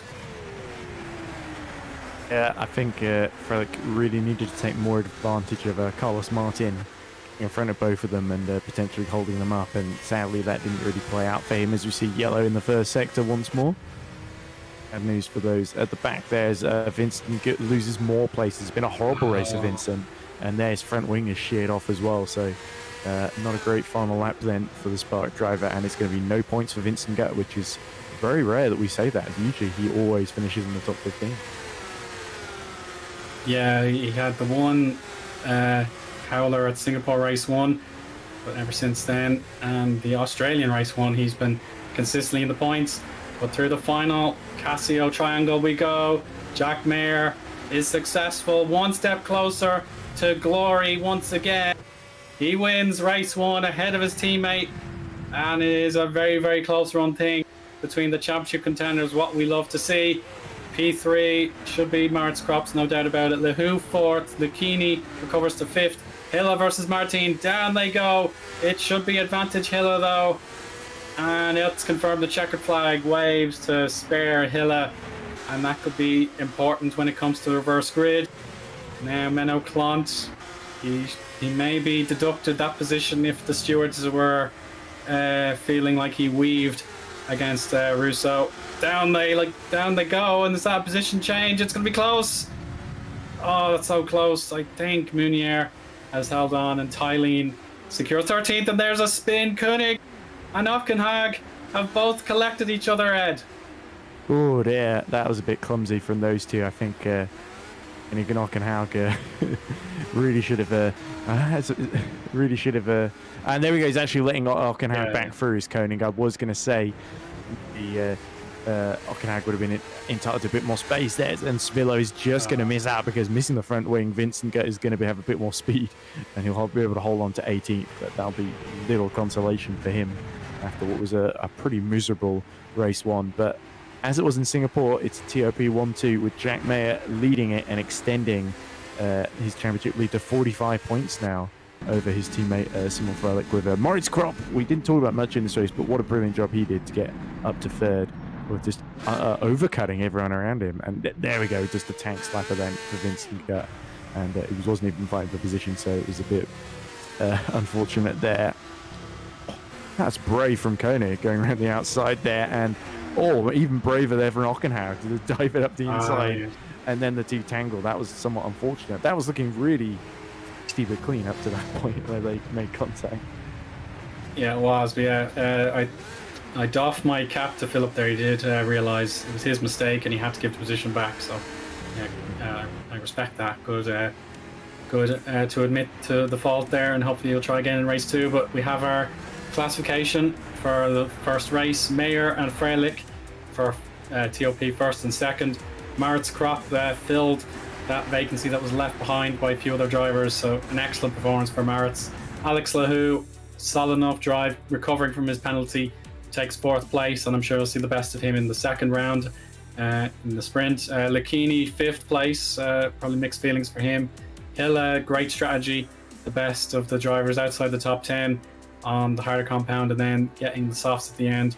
Martin tried the unusual soft, and then the harder tire at the end. It's only P7, unfortunately. Latinen, great drive for Fistlan, getting P8 and 8 points. Hamming and Wasserman complete the top 10. And I've just heard word that TOP are classified as the team's champions. Yeah, it's 100% confirmed now. They've an enormous lead, and they've already clinched it with 5 more actual races to run. So congratulations to everyone involved at TOP. That's a remarkable job to be so dominant and to clinch the title so soon.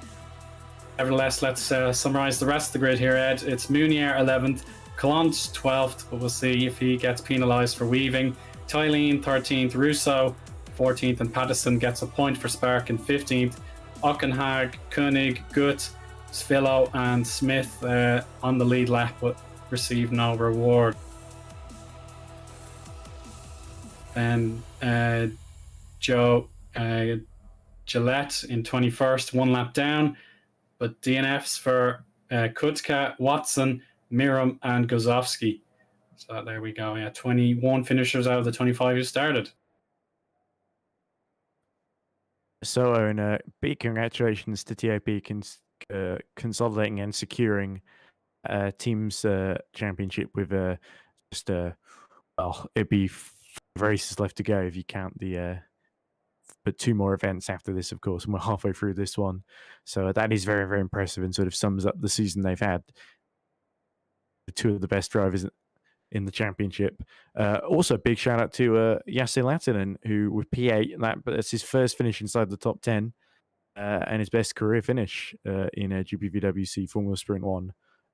Friesland, I think, is one of Friesland's best results of the season as well. So those 8 points coming at a crucial time, and that's really going to build up his confidence because Jesse, having been promoted from academy, has sort of been at the deep end, learning his craft, qualified really well, kept his head, pretty clean race, all things considered. And when he lost positions early, he was able to undercut and get a couple of them back. So very clever stuff from Jesse.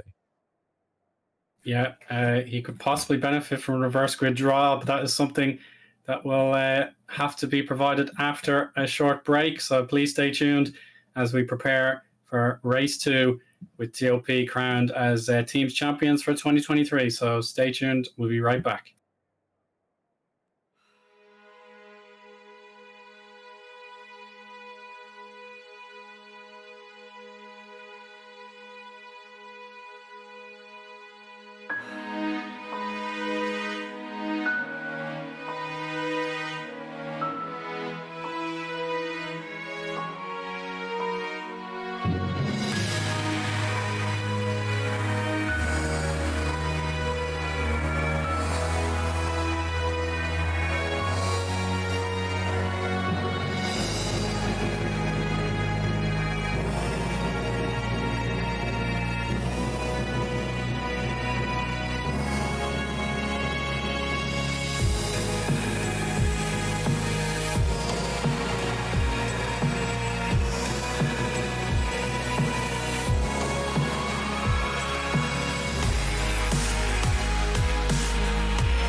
And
welcome back, viewers, for Formula Sprint 1 Race 2 action. There's just the final preparations for the second warm-up to complete before we can take a look at our sprint race action.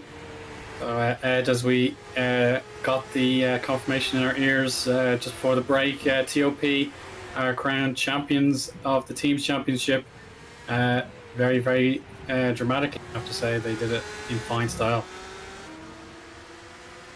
And one of the many championships that I've been here to commentate on at GPVWC. I've been on holiday. I think after there was Luke Mitchell the other day, and Alpha Sierra. The championship, there was Eoin McCulkey as well, winning in Singapore. Rounds early there as well.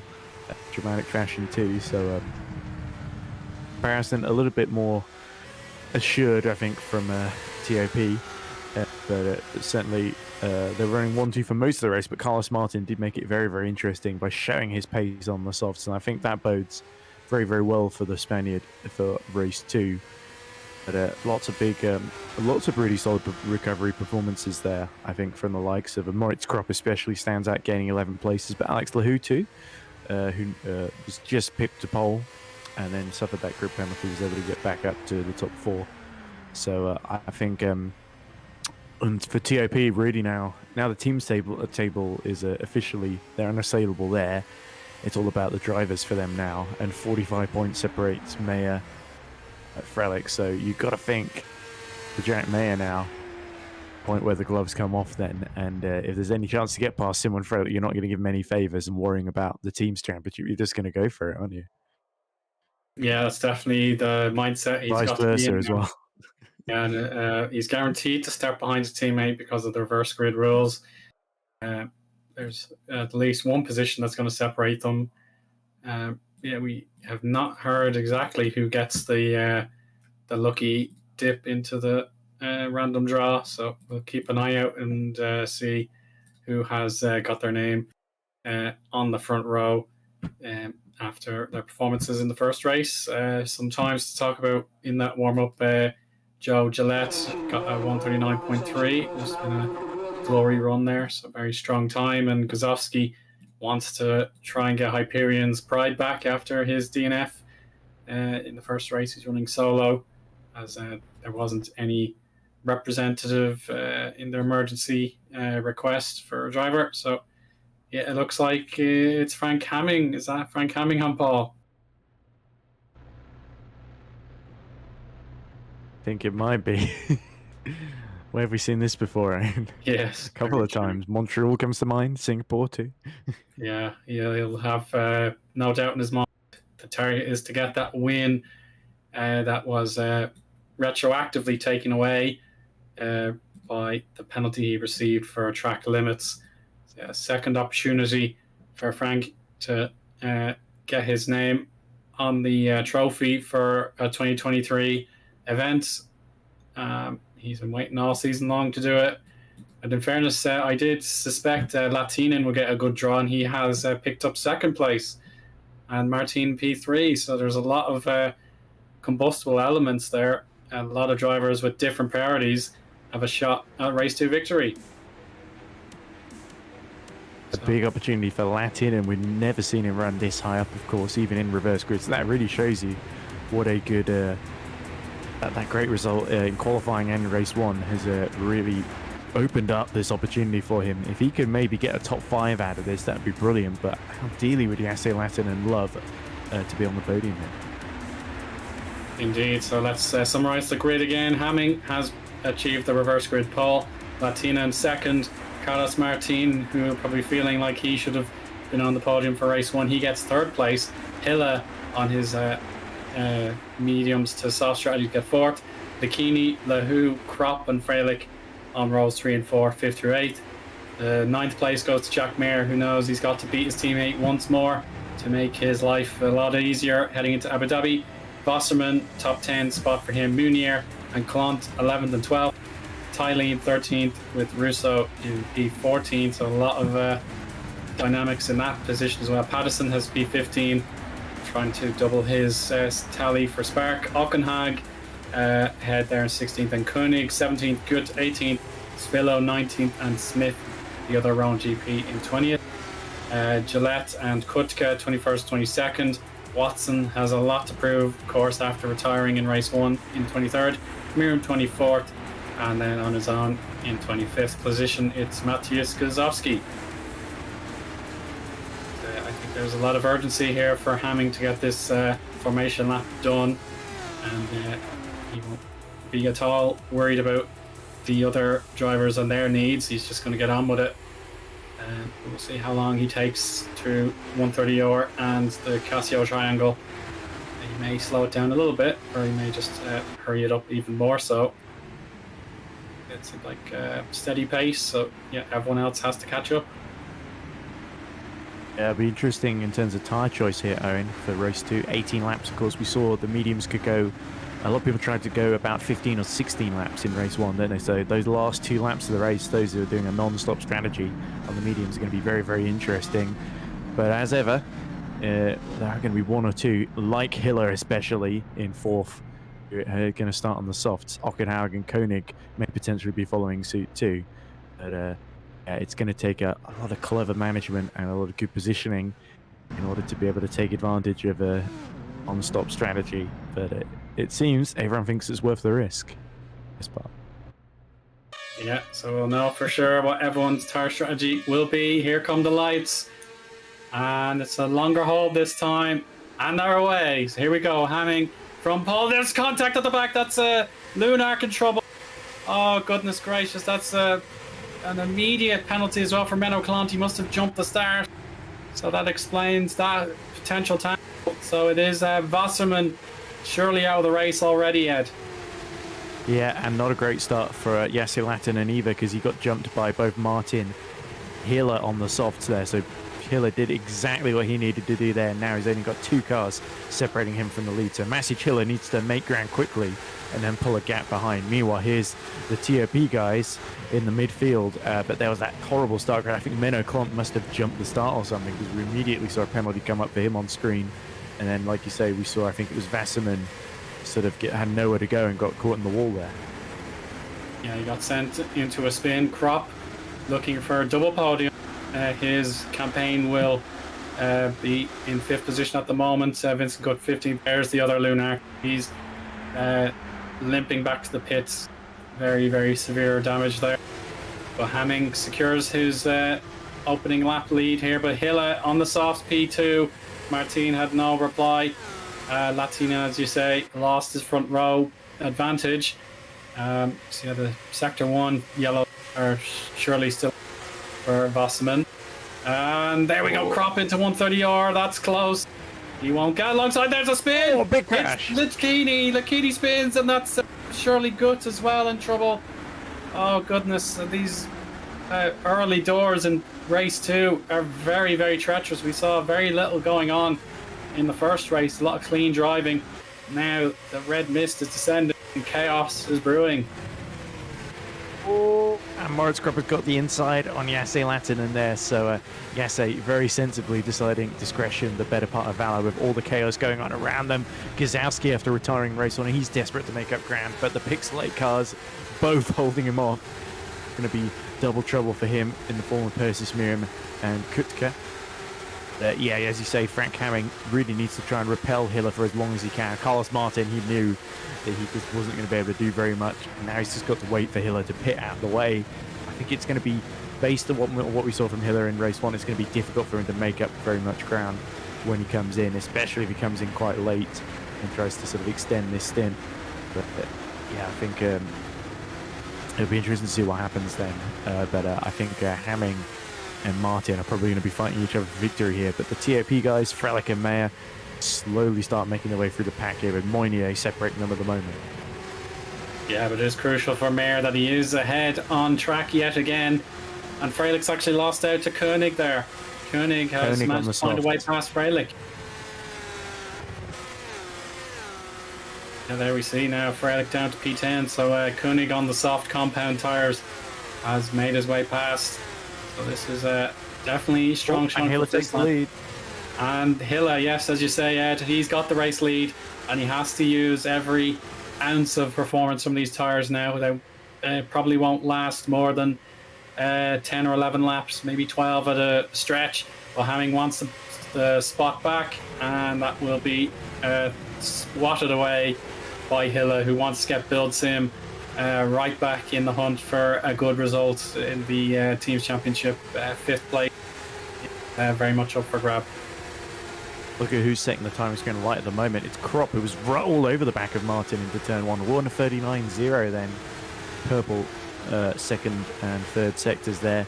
Koenig has, of course, set the fastest first sector on his previous lap as always. He tries to chase down Moynier, having dispensed of Simon Frelick.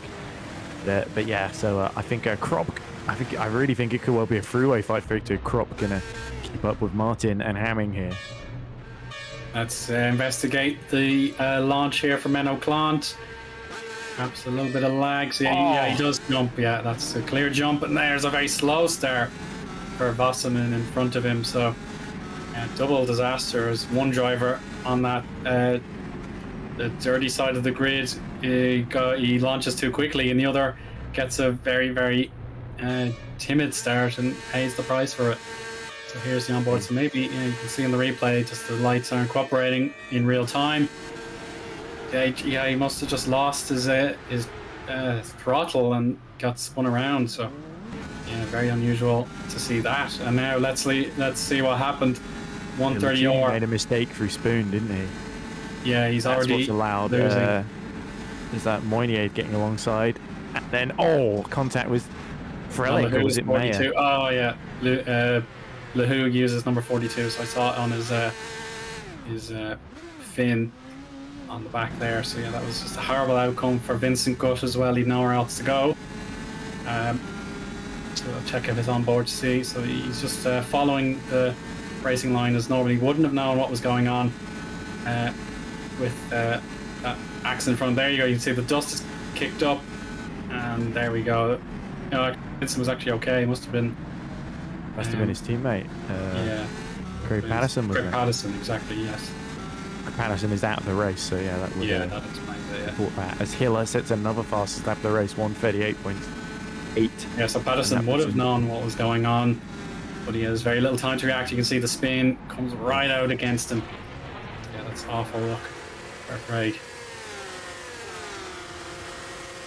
Yeah, not a great way for debut weekend, I believe, in FS1 to go, but comes the brakes, unfortunately, in race 2. That's the kind of thing that can happen on the first couple of laps when you arrive full speed out of 130R and find a car sideways. But here's Moritz Krupp now, having made up a few places, is still challenging the back of Carlos Martin, and the old Lehoux's got past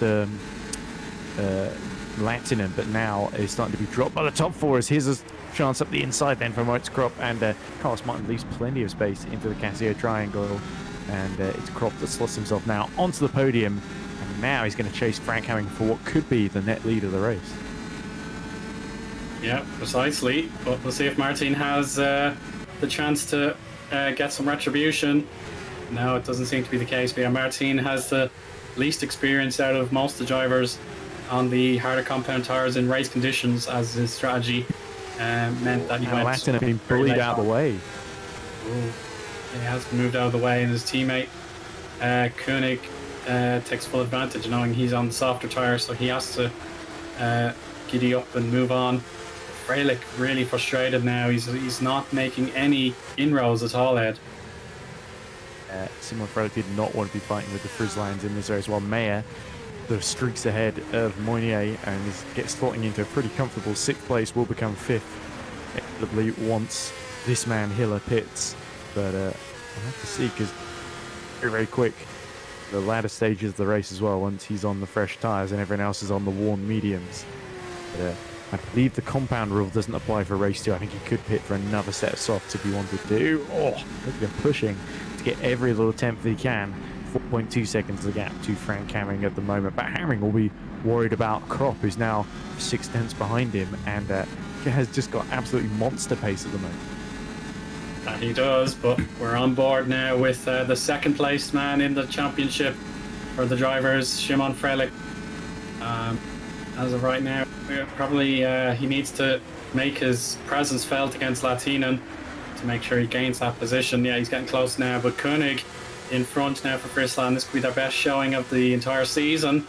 Munier on the harder compound. He does get the drag off Mayer though, so that could preserve him. Here comes Freilich. He's got the inside line, and Latinen will not contest that, as it's probably the unwise thing to do, knowing that he just needs the points, whereas Freilich needs a big haul to stay in the championship battle. And that was also a pass for, that must have been Vincent Gutt, I think. Him and Watson are continuing the battle. Yes. Is recovering, of course, from retiring from race 1 after the pit lane incident with Frank Hamming. So I think the Netrex has got amazing straight line speed. We just keep seeing it whenever the DRS opens at the start finish straight.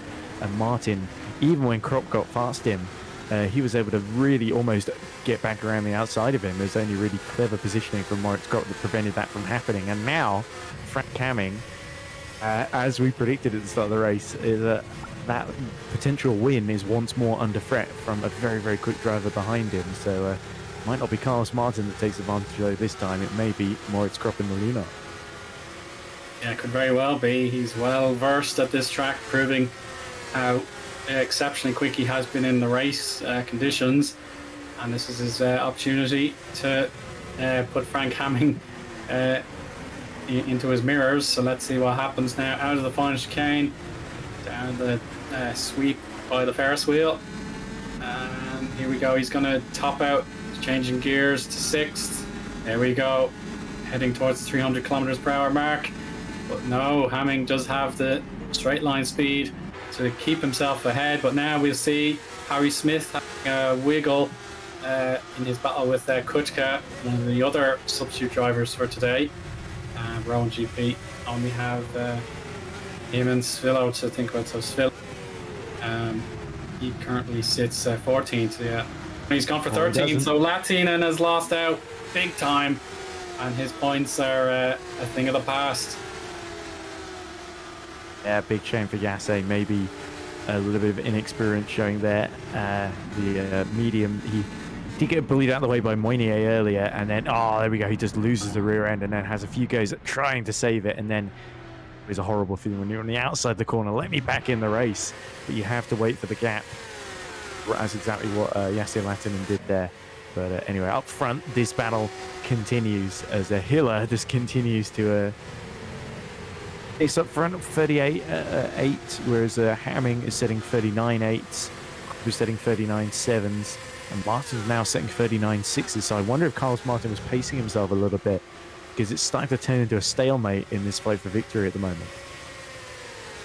That's true, yeah. So Hiller will be pleased that the two drivers on the podium with him as things stand are probably taking a few tenths off one another each and every lap. So anytime Kropp probably wants to get the power down here, he has Hamming in the way, but then at the inverse he's going to get the slipstream and DRS to boot. So is this his moment? Side by side into turn one. Maritz Kropp is now through, having down 2 positions since the start of the race. And now Kropp has to go absolutely hell for leather now if he's going to try and win the race and open the account for himself and Lunark in their half season this year. Harry Smith again on the attack. But he's also got to watch out for Latinen, who's probably got the tyres back to temperature now, and he'll be desperate to get that points result back. That he will, certainly, to redeem himself in his own eyes, if not ours as well, of course. As well. I feel like we are quite harsh on some of the rookies here, but a lot of them have certainly had their moments this season, as Latinen did in the previous race, race 1 here at Suzuka. But now I think Moritz Kropp, if he can just keep hammering behind him, this could be Lunark's first ever win in GPVWC, and we're witnessing right now. Unless Frank Hamming or Carlos Martin has anything to say about it. And meanwhile, this man, Amari Watson, continues his fight back from the back of the grid and is now all over the back of the Spark of Vincent Gutt. Yeah, this is certainly very important as Lunark want to get a win. HGP and Hamming want to restore that victory that they feel was lost last time out. Of course, Hamming on his own today. He doesn't have his usual teammate Wopke Hoekstra with him, or Massimiliano Riboli, who stood in at Singapore. He's not here today either. Here's Guzowski, another Lone Ranger today. He wants to beat another Rowan GP car, and that is Christopher Svillo. And Svillo's very slow out of the Casio triangle. You can see Guzowski's anxiety. He wants to get the move done. The gap is just about allowed now. Here comes the DRS boost, and hopefully by now that should be Guzowski's position, and it shall be. Oh, and that's Kutka. We just had, that looks like, is it Harry Smith that's gone around the outside of him, pulling off the move that he was struggling to do the previous lap then. So Thomas Kutka now at the mercy, or lack thereof, of Jesse Latinen. And unfortunately for Frank Hamming, he's lost a lot of time that last lap. Probably 9/10 of a second that go around. So yeah, Hilla still in the 138s actually. So if he does fall into the 139s, that is the telltale sign that will indicate that he's got to pit very soon. Because if Maritz Kropp is eating into that advantage and he doesn't pit, then that negates all that good work he's done. I think we're getting there already though. He was only 3 tenths quicker than Kropp on the previous lap. And on this lap, he was 2 tenths quicker in the first sector, a tenth slower in the middle sector as well. So let's see how much he loses in the final sector. And in fact, he's pitting already at just over half distance then. So that's probably sensible if he's going on another set of softs then. Yeah, and in our YouTube comments, David Junt questions your definition of harsh there, Ed, because Toby Davis is the king of harshness. So yeah, you've got a ways to go to meet his mercilessness. But there we go. Hilla gets his tire change complete, and he'll resume. Where he's going to rejoin. It's going to be in that pack with their own GP guys, I think. Just ahead of this, Watson has got past Vincent Gutt. That's really crucial in the teams table because remember, Spark and Netrex are fighting each other. Watson retiring in race 1 was a big blow there because Martin only really helped them gain a few points. Like you had a miserable race 1, they 14th and 15th, only got a couple of points, whereas Martin was 7th or 6th, I think. So this could be a really, really big, important race 2 for Netrex. They can score lots of points. And Spark have only got 1 car, and they've got the other 2 Netrexes ahead of it. Yeah, absolutely. If Thomas Harvey can be in attendance at Abu Dhabi, that would definitely give Spark a little bit of a boost. But yeah, that was just totally out of Craig's hands. He couldn't do anything to avoid that collision, and he loses out on a potential haul of points in the end. Yeah, Kropp definitely got the superior run so far on these medium tires. Guzowski, though, has an EP lab to worry about, and that's Joe Gillette. That's for 11th place right now. And yeah, Gillette wary of those curbs. I've sent several drivers into either a head-on collision with a wall or pitched them into a spin. yeah, Kozlowski needs to plot his move carefully, and the logical place to do it would be at the start-finish straight with DRS, but he had a look there, Ed. He wanted an inside line into the front chicane. To admit, and I'm a bit distracted behind because the two Rowan GPs of Spiller and Smith have been going absolutely side by side through 130R. That was incredible, and Smith only briefly getting ahead, but Spillo not about to be pushed around, and neither is Kozlowski. Around the outside of Joe Gillette he goes, and Harry Smith does the same. There we go. Wow, no team orders at Rowan GP then. It's every Rowan for himself. Yeah, there's the benefit of 6 eyes instead of 4 when I was on my own 2 weeks ago. So yeah, that's very good from yourself, Ed, and indeed Heigo in the broadcast, spotting the camera that needed to see those drivers battling. They do have a kick up of dust. That's the big one. Yeah, hopefully he's recovered it. No, Latinen. It's Latinen out of the race. It's really unfortunate. And yeah, that's dismal end. The driver and his front row dreams coming to a sudden halt. But the battle for the podium rages on here with Hille still trying to fight his way back up. So let's check out the replay. Latinen, yeah, he's in the S curves just before Dunlop. Oh yeah, he won't catch that in time, and he realizes the damage to the front wing. There's no point rescuing that in the shorter sprint race. And his day is done. That's such a sinking feeling when you can't do anything about that, when you're just deep in the gravel and the car keeps understeering, and it's just a case of trying to carry too much speed through the S's, and really sums up Latinen's race 2, unfortunately. But meanwhile, the battling continues. Lehu all over the back of Carlos Martin in what is now the battle for third, but also behind we see, is that one of the Multiforce is being lapped by Moynier, I think, in the background? Yeah, Ockenhag. That should be Ockenhag, yeah. Ockenhag just getting out of the way, but now Lehu, only is he struggling to get past Martin, but now he's got the problem of Jack Mayer is caught right up to the back of him as well. So Jack Mayer, we know, is very good at saving tyres. Lehu, a little bit less so, admittedly. But that could be a great fight in these final 6 laps then, as we look at Hiller, who now has fallen back to 10th, but after getting out in front of Kozlowski is closed very slowly on Vincent Gutt. So I think Hiller could maybe get top 6, top 7 here at best. But I don't see him making too much more ground than that, sadly. Yeah, it would be an enormous task to catch up to Freilich, who is nearly 5 seconds clear of Amari Watson. Yeah, so far so good still for Maritz Kropp. Hasn't given up anything at all to Frank Hamming so far, and a penalty issued to Lucas Tylene, who's currently running 19th, so I'm afraid I don't know exactly what happened there. But yeah, he's going to have to serve that penalty or have it added to his final race time, depending what exactly is demanded of him. It could have just been a speeding issue or something like that. But here is Moritz Kropp continuing to lead. And how impressive has he been, Eoin, since jumping in with that team mid-season? Moritz has he's looked like he's been with that team forever, really, the way how confident he's looked at some of these races. I remember talking to him after he got the team's first, I think it was their first podium at Spa, and he said, well, we didn't quite get things, we were a bit slow here, to be honest. And so you can tell this is a man who means serious business and works to very high standards. We see Smith, now he wants to go at Joe Gillette, but that's not quite the best that a man can get. Gillette defends very well from Harry Smith. Harry Smith will have to do a little bit harder than that if he wants to get through.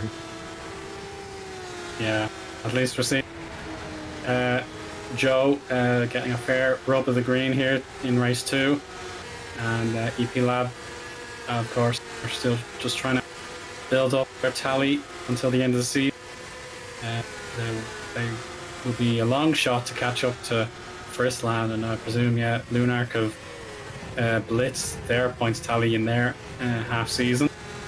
EP Lab just want to see what their drivers are capable of.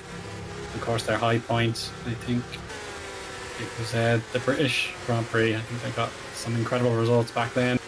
Giuseppe Saracino, 3rd and 4th. Yes, that's correct, yeah. A great drive by the Italian there for that team. And of course, his main priority has really been driving for SimSpark in FSR Academy, where he's, I believe, currently 2nd or 3rd in the championship there. I forget which. I think I definitely think he's 2nd, actually. But so he, unfortunately, that championship is sewn up in favour of Thomas Smith, of course. But meanwhile, in this particular race, Hiller sets a 35.9 in the first sector and 43.5 in sector 2. He's absolutely flying out there on those fresh soft tyres. He's cleared Vincent Gutt already on this lap, and now he's right behind Omari Watson. Yeah, there we go. Shimon Frelick is ahead of Loic Mounier.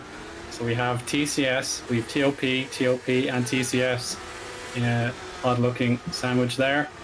The who will not really want to worry about the jars behind. And there's Harry Smith.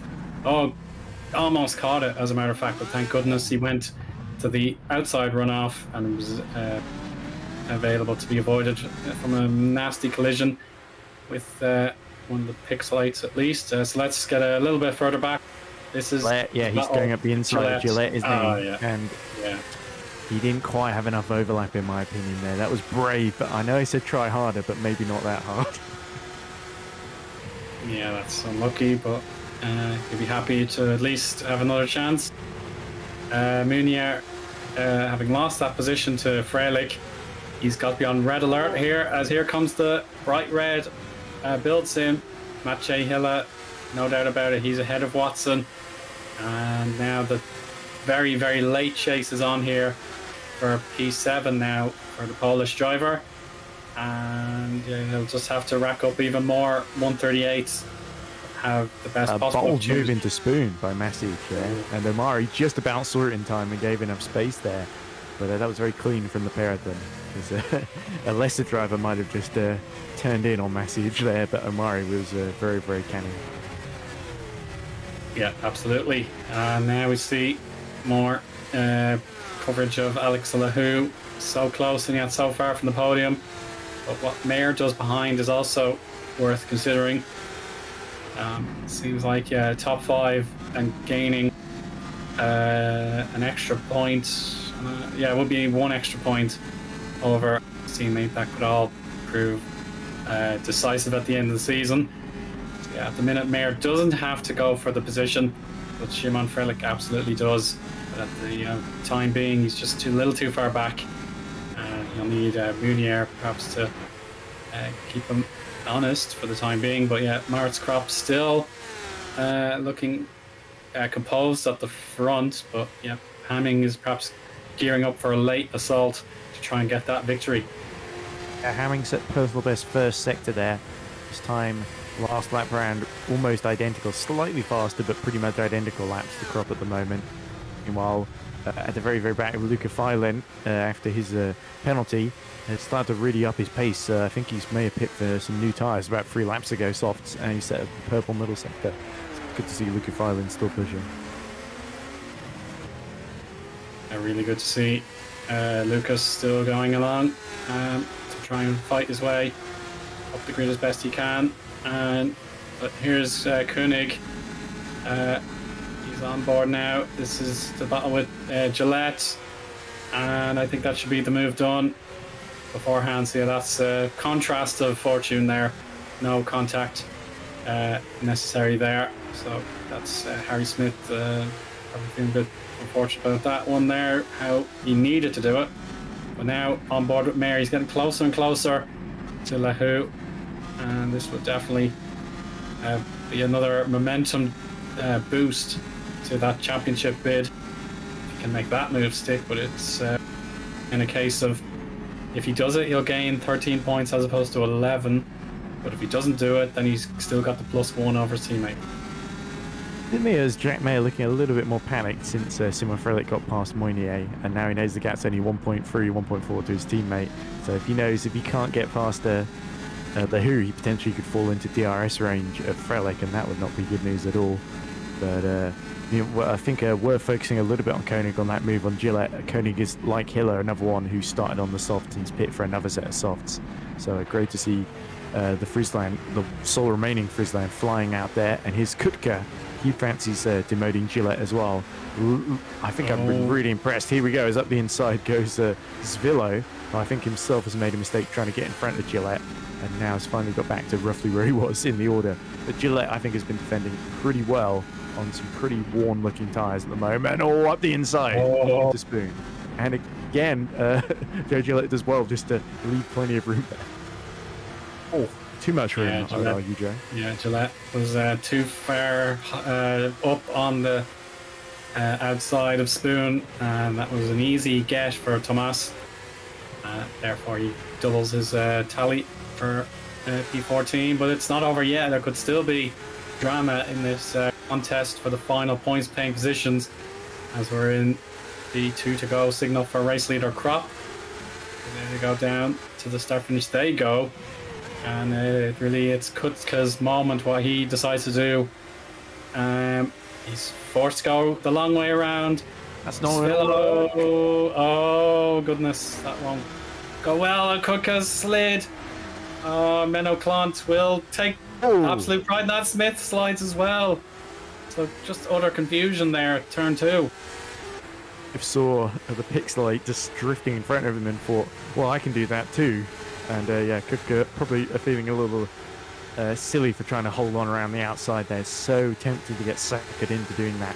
But once you get stuck on the curb, once you're drifting out there, it could potentially spin you around, or you just go wide and lose a couple of positions. Yeah, he was never going to have enough overlap on the outside to really complete that one.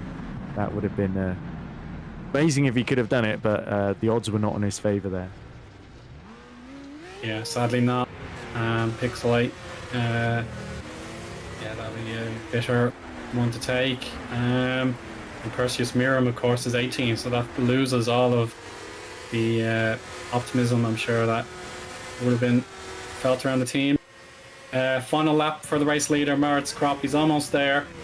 He crossed the line just a moment ago, but here's Jack Mir in P5, not able to threaten Lahou's position, but Hilla is coming for Munier, and he takes the position, so he does certainly exceed expectations here. But is there a way to cost Freilich another point at the last lap and make Mayer's life that little more comfortable? The problem with Hiller is so much quicker, but the problem is he's caught them too late, because he always loves to pit in race 2 for another set of softs. I feel he would have been better off starting on the mediums and just going to the end. I think he potentially could have finished on the podium, or potentially even have won and beat Hamming. It's a case of what could have been for him. You got to say brave on him for trying the strategy, trying something a bit different, because Massi Chile is never afraid to do that. Putting on a show for us nonetheless. And some beautiful camera work there on the route to Spoon. Lahou. There's no give here for Carlos Martin, so maybe the sensible P4 and a double finish would do him the world of good. Certainly his best combo of results in quite a long time, possibly all season. The same circuit with 2 good results for Alex. That's a rarity, but here comes Maritz Krop, and he brings Lunark their first win in their half-season campaign. A remarkable season for them. And here comes Lahou. He's almost got it, but he's thwarted there by Carlos Martin. Frank Hamming will have to deal with second place again, as that's a burning Loic Munier. He's completely destroyed his engine, and I've never seen that in my days of GPVWC. He's completely annihilated that engine. No, TCS Off Racing had a supernova mode in the back of their cars, but a bit of a drama queen there. Loic Munier didn't think there was enough attention on him in this race, having lost a place right near the end. So he wanted to make it up for us by destroying all the electronics in the back of that car. I'm sure they're going to get completely burned to a crisp. But on the plus side, barbecue at TCS Off Racing tonight. Yeah, find a marshal's post as soon as you can, Loic. But nevertheless, full credit to Maritz Krop. I was able to have a chat with him 2 weeks ago as well, and hopefully he's in the cheerful mood. He'll have words to describe how it feels to be a winner in 2023. So there we go. From, it must have been P3 for Maritz, and he turns it into a successful run here for Lunark. And it would have been 5th or thereabouts. Yeah, absolutely stupendous drive for him. Frank Hamming has to take second place again, but not the end of the world. Carlos Martin, this time he won't be Hamming on track. It's P3. Alex Lahou, P4. I'm sure that will go down very nicely indeed, getting absolutely no drama for him apart from that grid penalty. That's all I can say.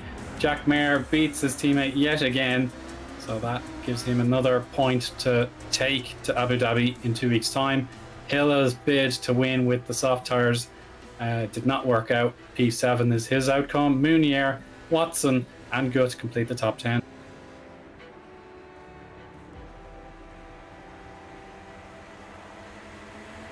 And a good recovery drive for Guzovsky there. DNF in race 1. That's turned into a P11 in race 2. Well done.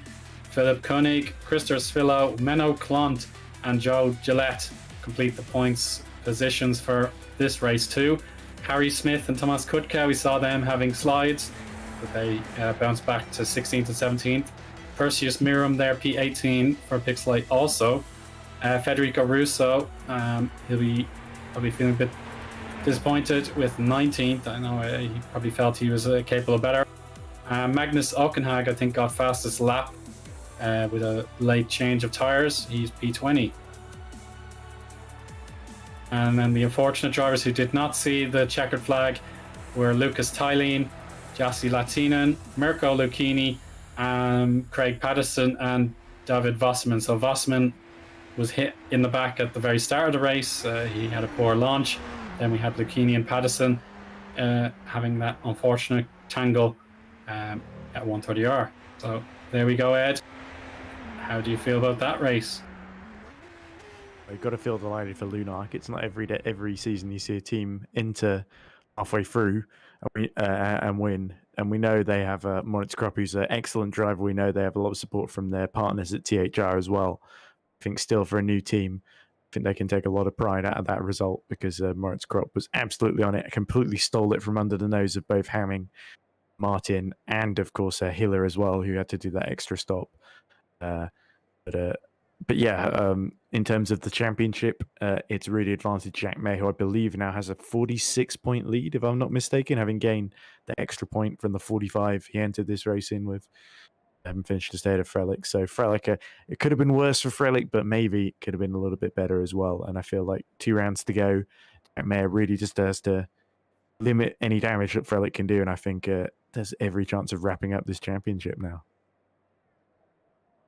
Yeah, he knows realistically a couple of top 5s, and the remaining 4 races between the 2 rounds will be enough. So, yeah, we could ask him yourself, if you want. Yes, we can certainly ask what is his approach coming up. A lot of drivers are preparing for the interview. Wouldn't it make sense to have the 3 TOP represent together at the same time, wouldn't it? Since they are the new champions. A sure thing then. So I'll drag them in one at a time.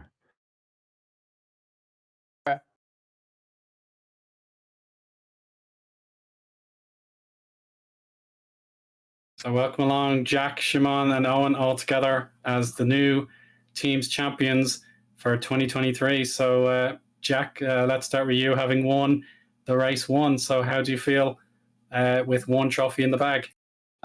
Relieved that Japan's over. This has been, me and Shimon just didn't want to do this. The car wasn't working for us. We were, to be honest, expecting to be a bit lower down the first. So your qualifying was a nice surprise, and then having the pace to pretty much just decide to pace even, like that's how comfortable we looked compared to everyone else. So I guess it's just an all-round issue. This car didn't like Japan. So, but no, the result for the team, 1-2, you can't be unhappy with that. And I don't know if it was our 3rd 1-2 of the season. So yeah, overall, I think we're all happy. Indeed, Shimon not quite able to cut into the deficit to Jack, but at the end of the day, you were very close to him. So how do you feel today went? Well, annoyed. First, I killed my engine in quali by binning it in Degner. So I only did 1 lap and was watching the rest of quali for 10 minutes in the garage, just looking at everyone. In race 1, yeah, I was saving the tires more than Jack, I think, but I couldn't get quite close enough to him to get the RS, and it didn't help that Carlos gave him the RS on softs because he made a mistake while pitting. And then a back marker gave Jack DRS and slipstream. So, yeah. Race 1, I just accept that I'm second. In race 2, I just did not react to the lights because right before it showed up on my screen that Menno got a drive-through for jumping the start, and I looked at that right before the lights went out, so I lost positions there, and yeah, race 2 was boring. You're Not basically much saying it's happened. all Menno's fault. But, everything happened to you in race I'm 2. blaming myself for turning on admin mode of the R Factor 2 chat. Because it shows all the penalties everyone gets. But yeah, it was just cruising in race 2, just trying not to kill the tires. And yeah, it was just driving calmly up until the final 2 laps when Heigo was getting on my tail, but managed to hold him off. Indeed, God, Eoin McGoggy. To say most that's- underwhelming teams champions ever. They sound so bored. It's because the important Maybe thing Owen will still has to cheer be us up. decided. There's still something to be decided between the two drivers. Will cause a bit of tension, but yes, Eoin McGoggy, you're also here with your drivers. So, would you like to describe how you're feeling as a team's champion? I'm not very happy. I got told by Jack that he was going to take my trophy, so. Got the Super Lights trophy now, Owen. Yeah, I've got the Super Lights trophy. I'll have another trophy, which is going to be pretty good. The whole season, most of the time, my drivers were doing pretty well. You know, there were some hiccups which I wasn't very happy with, and they obviously weren't happy with. But hey, we've pretty much dominated most of the season, and well, yeah, already winning it in Japan is pretty good with 2 races to spare. And for the next 2 races, we're going to have a special livery, which should look pretty nice. And hopefully, we can have 2 more clean rounds, and maybe Shimon can catch up to Jack, or Jack can win at Abu Dhabi. We'll see. No shades of favoritism here, Owen. Absolutely not. Yeah, pretty much talking out of both sides of your mouth, but I don't blame you at all. I'd be the exact same in your position. But I suppose final question to Jack. You've built on your lead a little bit more since Singapore, when it was just myself in the booth. So is your strategy to clinch the championship still the same? You're going to keep trying to secure the wins and the podiums to make absolutely sure? Well, I think me and Shimon's strategy are probably the exact same, to win and beat each other. So I think that's been the case all season from round 1. So nothing's really going to change. Everything you've seen so far this year is just going to continue. We're just going to win. If you win, then they can't have beaten you. So that's the target. Nothing's going to change how we've already been approaching it. Yeah, makes perfect sense to me. So I'd like to congratulate you all again on the championship, and we'll see you again in the Abu Dhabi round. So appreciate your time. Thank you, guys. Thanks. Congrats, everyone. Right, So Martz Kropp and Luke Mitchell are together for Lunark. So shall we get them both in? I was just about to ask that. Yes. So another very happy driver and team owner in Lunark, with Martz Kropp victorious in race 2.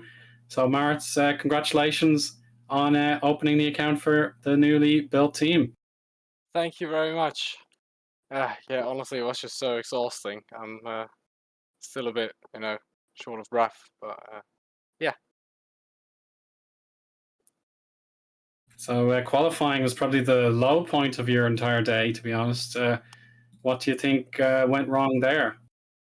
Well, we did quite a bit of practice, but we just couldn't get the setup in a good window. And I generally struggle in the race too. So the only thing that we had was pace, and initially going into the race, I thought we were gonna have good pace in qualifying. Well, which we had, but it was just so tight that I missed out by like what, a tenth maybe, suppose.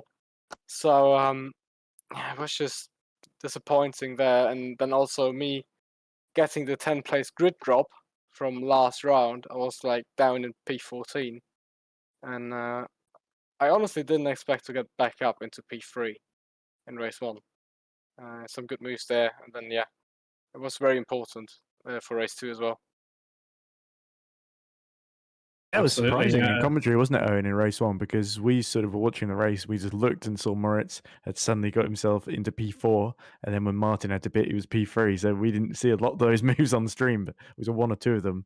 But it did feel like he sort of came out of nowhere, which maybe we should have expected given how well he actually qualified. Yeah, there were so many good moves. I think I'm gonna rewatch them, and I'm gonna make like a small video of that Ooh. because they were just so good. There And was can I so ask? much. Oh, go on. Yeah, go on. I was going to ask about race two and the tyre choice. Were you tempted to go for the soft, or did you see nearly everyone going for the mediums and thought, right, this is the right choice, and I just need to get ahead of Carlos and Frank? So I just tested the medium today, and I was It's been a struggling good on test. well, depends. A good test would normally be a bit longer, but I just tested the medium and it just wasn't going off. And the soft was dropping off quite rapidly, and the balance was going to be all over the place. So I opted for the medium because it wasn't too slow, and it would last, and I could push it. And so we went for the medium, and then yeah, I was able to push, and I just about made it to the line. Yeah, really well done. And Luke, of course, we have you also. Well, did you honestly think you're going to win so soon? Like, it's a remarkable turnaround having entered mid-season. Yes and no. Obviously, with two drivers like Moritz and Chris, we was always in with a chance just on the driver's ability. But we, like Moritz has already said, we've struggled with the setups recently. But today, Moritz just absolutely nailed it. I mean, he was disappointed with his quali lap, which was like fifth. And then the way he climbed through the field in the first race was really good. But yeah, I mean, super happy that he's managed to get our first win, but I think he's now on something like 5 podiums in 12 races. So it's a shame that we didn't start the season. Otherwise, it could have been a whole lot better for Lunark and for Moritz himself. I know, but that makes it even more exciting for 2024. Wouldn't you agree? If I can keep him, that'll be the fight now. Yeah, silly season You've is got going the to be underway FS2 for sure. champion as team principal, so I mean that's a small bargaining chip. You're gonna fight that out with Toby. Yeah. So I think Super League's calling Moritz's name. So we'll have a conversation. It's what he wants to do. So we'll go from there. But even if I lose him to Super League, he's going to be Super League's gain, and it's always exciting to watch him race. Thank you, Luke. Amen to that. Yeah, so from Moritz and Luke and Lunark, I really appreciate your time, and we'll see you again in Abu Dhabi. Thank you very much, and congratulations to TOP. Yes, congratulations. Congratulations to you two as well. Thank you. Absolutely. There we go. Some celebratory cheer. That's what this post-race interview needed. Pre-race? Are we going to have another race? What's my mind doing? Right. Shall we talk to Amari Watson next time? Because we never talked to Amari. He's a Yeah, lovely he's guy. kind of popped in there. May as well give him a quick hello.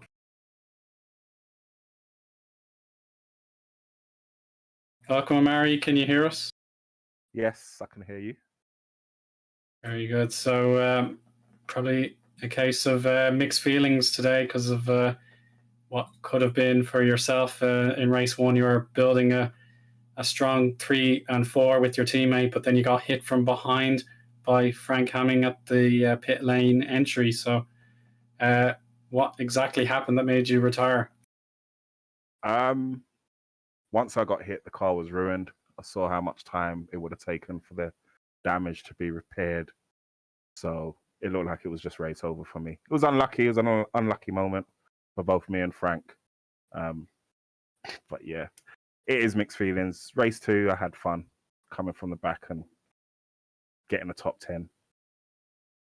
But other than that, yeah, you're right. Mixed feelings. Bad race 1, decent race 2 is what it is. But overall, Omari, two things come to my mind. One, I really noticed the NetRex had amazing straight line speed throughout this race. I noticed Carlos got overtaken by Moritz in race 2 and was almost able to get back alongside on the outside into turn 1, but had to back out. And the other thing I noticed is that even though it wasn't a great day for you in race 1 and you covered to get a few very vital points in race 2, it was a terrible day for Spark, even worse day for Spark than it was for NetRex, much worse actually. So that means battle for second is definitely still on, isn't it? Yes, I think that's the only target for me and Carlos for the rest of the season. It has to be because TOP just clinched team stable. Yeah, congratulations to Jack and Shimon. They've been by far the best 2 all season. Congratulations to Eoin, team owner. But yeah, we set our car up for straight line speed, thinking it was the way to go.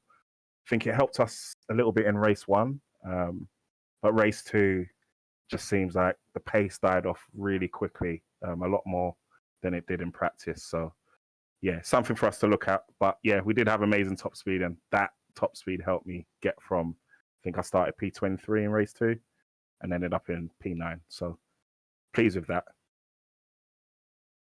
Yeah, as it should be. Yeah. So yeah, the fact that Maciej Hille was he went on the alternate strategy in the second race. Once he was in your vicinity, you didn't really have any means of defending, but yeah, still a very solid result. So yeah, with Carlos and yourself, I'm sure there's still plenty of motivation.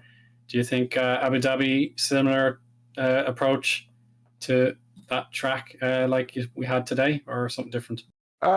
We'll see. We'll see. I think it's the new layout of Abu Dhabi as well. So we'll see what we come up with. That will be my last race for the season.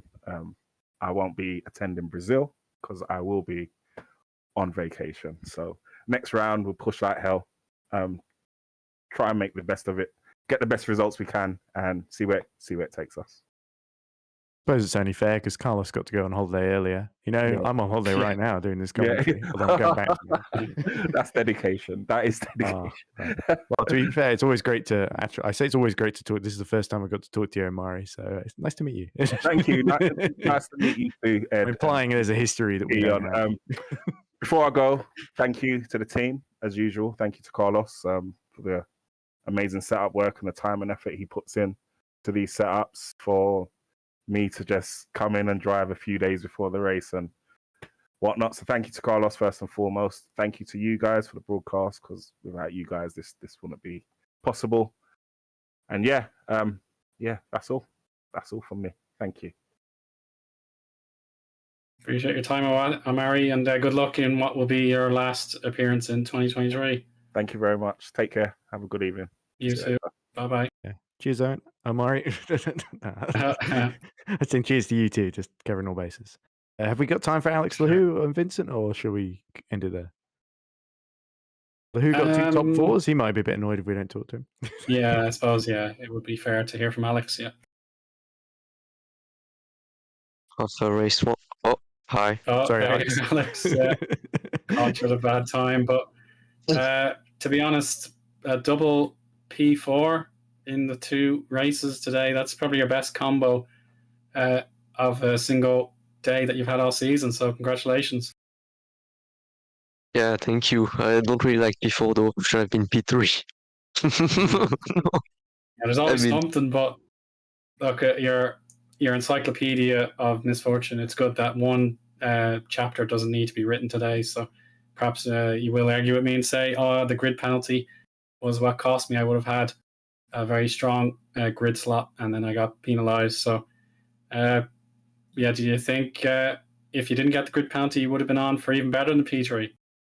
Yeah, definitely the pace was there, even on the hards, which is pretty much the weak tire for this setup, I think.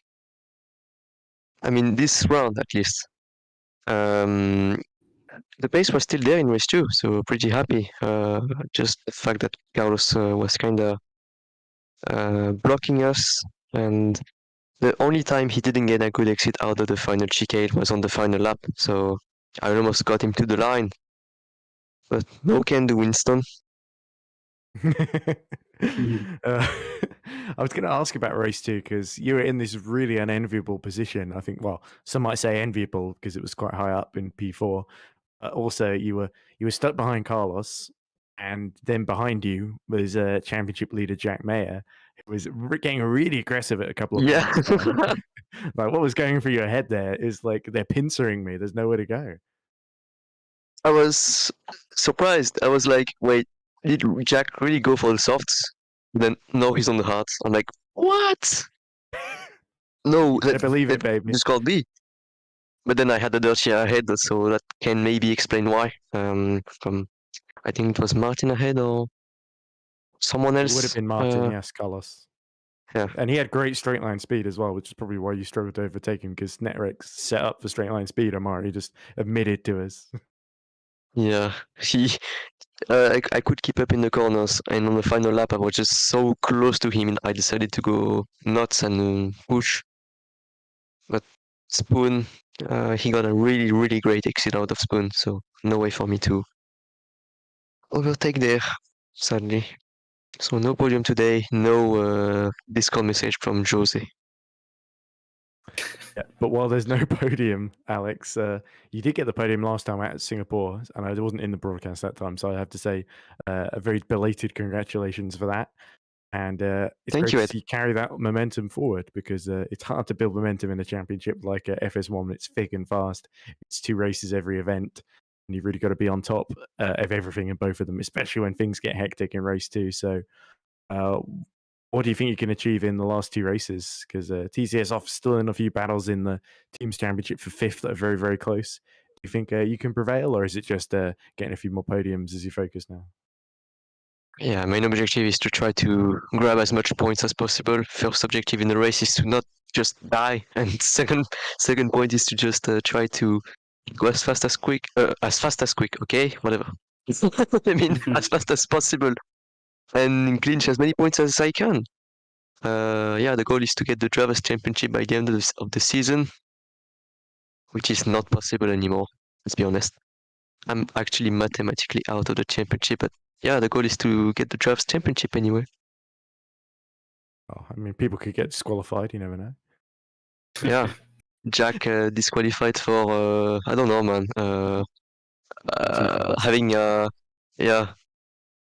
having soft space on hard compound. There you go. I feel What like maybe excuse that's something provided? you need to work I'm on, just Alex, kidding. rather than something that Jack needs to. Oh, man. Still a great round, nevertheless. Pretty Absolutely. decent round.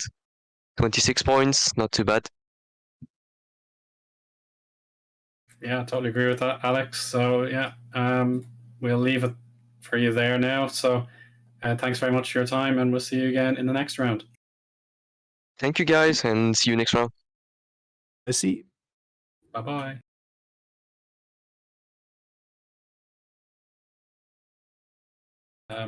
Should we give Vincent a chance, or is it just a little bit too late? What do you reckon? We can give Vincent a chance. I did tell Vincent I wouldn't be here today, so I'll be interested to see what his reaction Big is. surprise. Okay. Well, let's give Vincent a little surprise. So, Vincent, I have Ed Hunter with me today. So, yeah, a bit of disappointment, I'm sure, after the loss of points in race 1. You crashed at turn 2, I believe. Actually, I crashed in Digna 2 first and lost my wing. I went a bit too deep on the curb, bottomed out, and yeah, wasn't able to avoid the barrier. Lost the wing. I was not concentrated enough, and just forget to tap the brake. What I usually did there, I think, I'm not sure.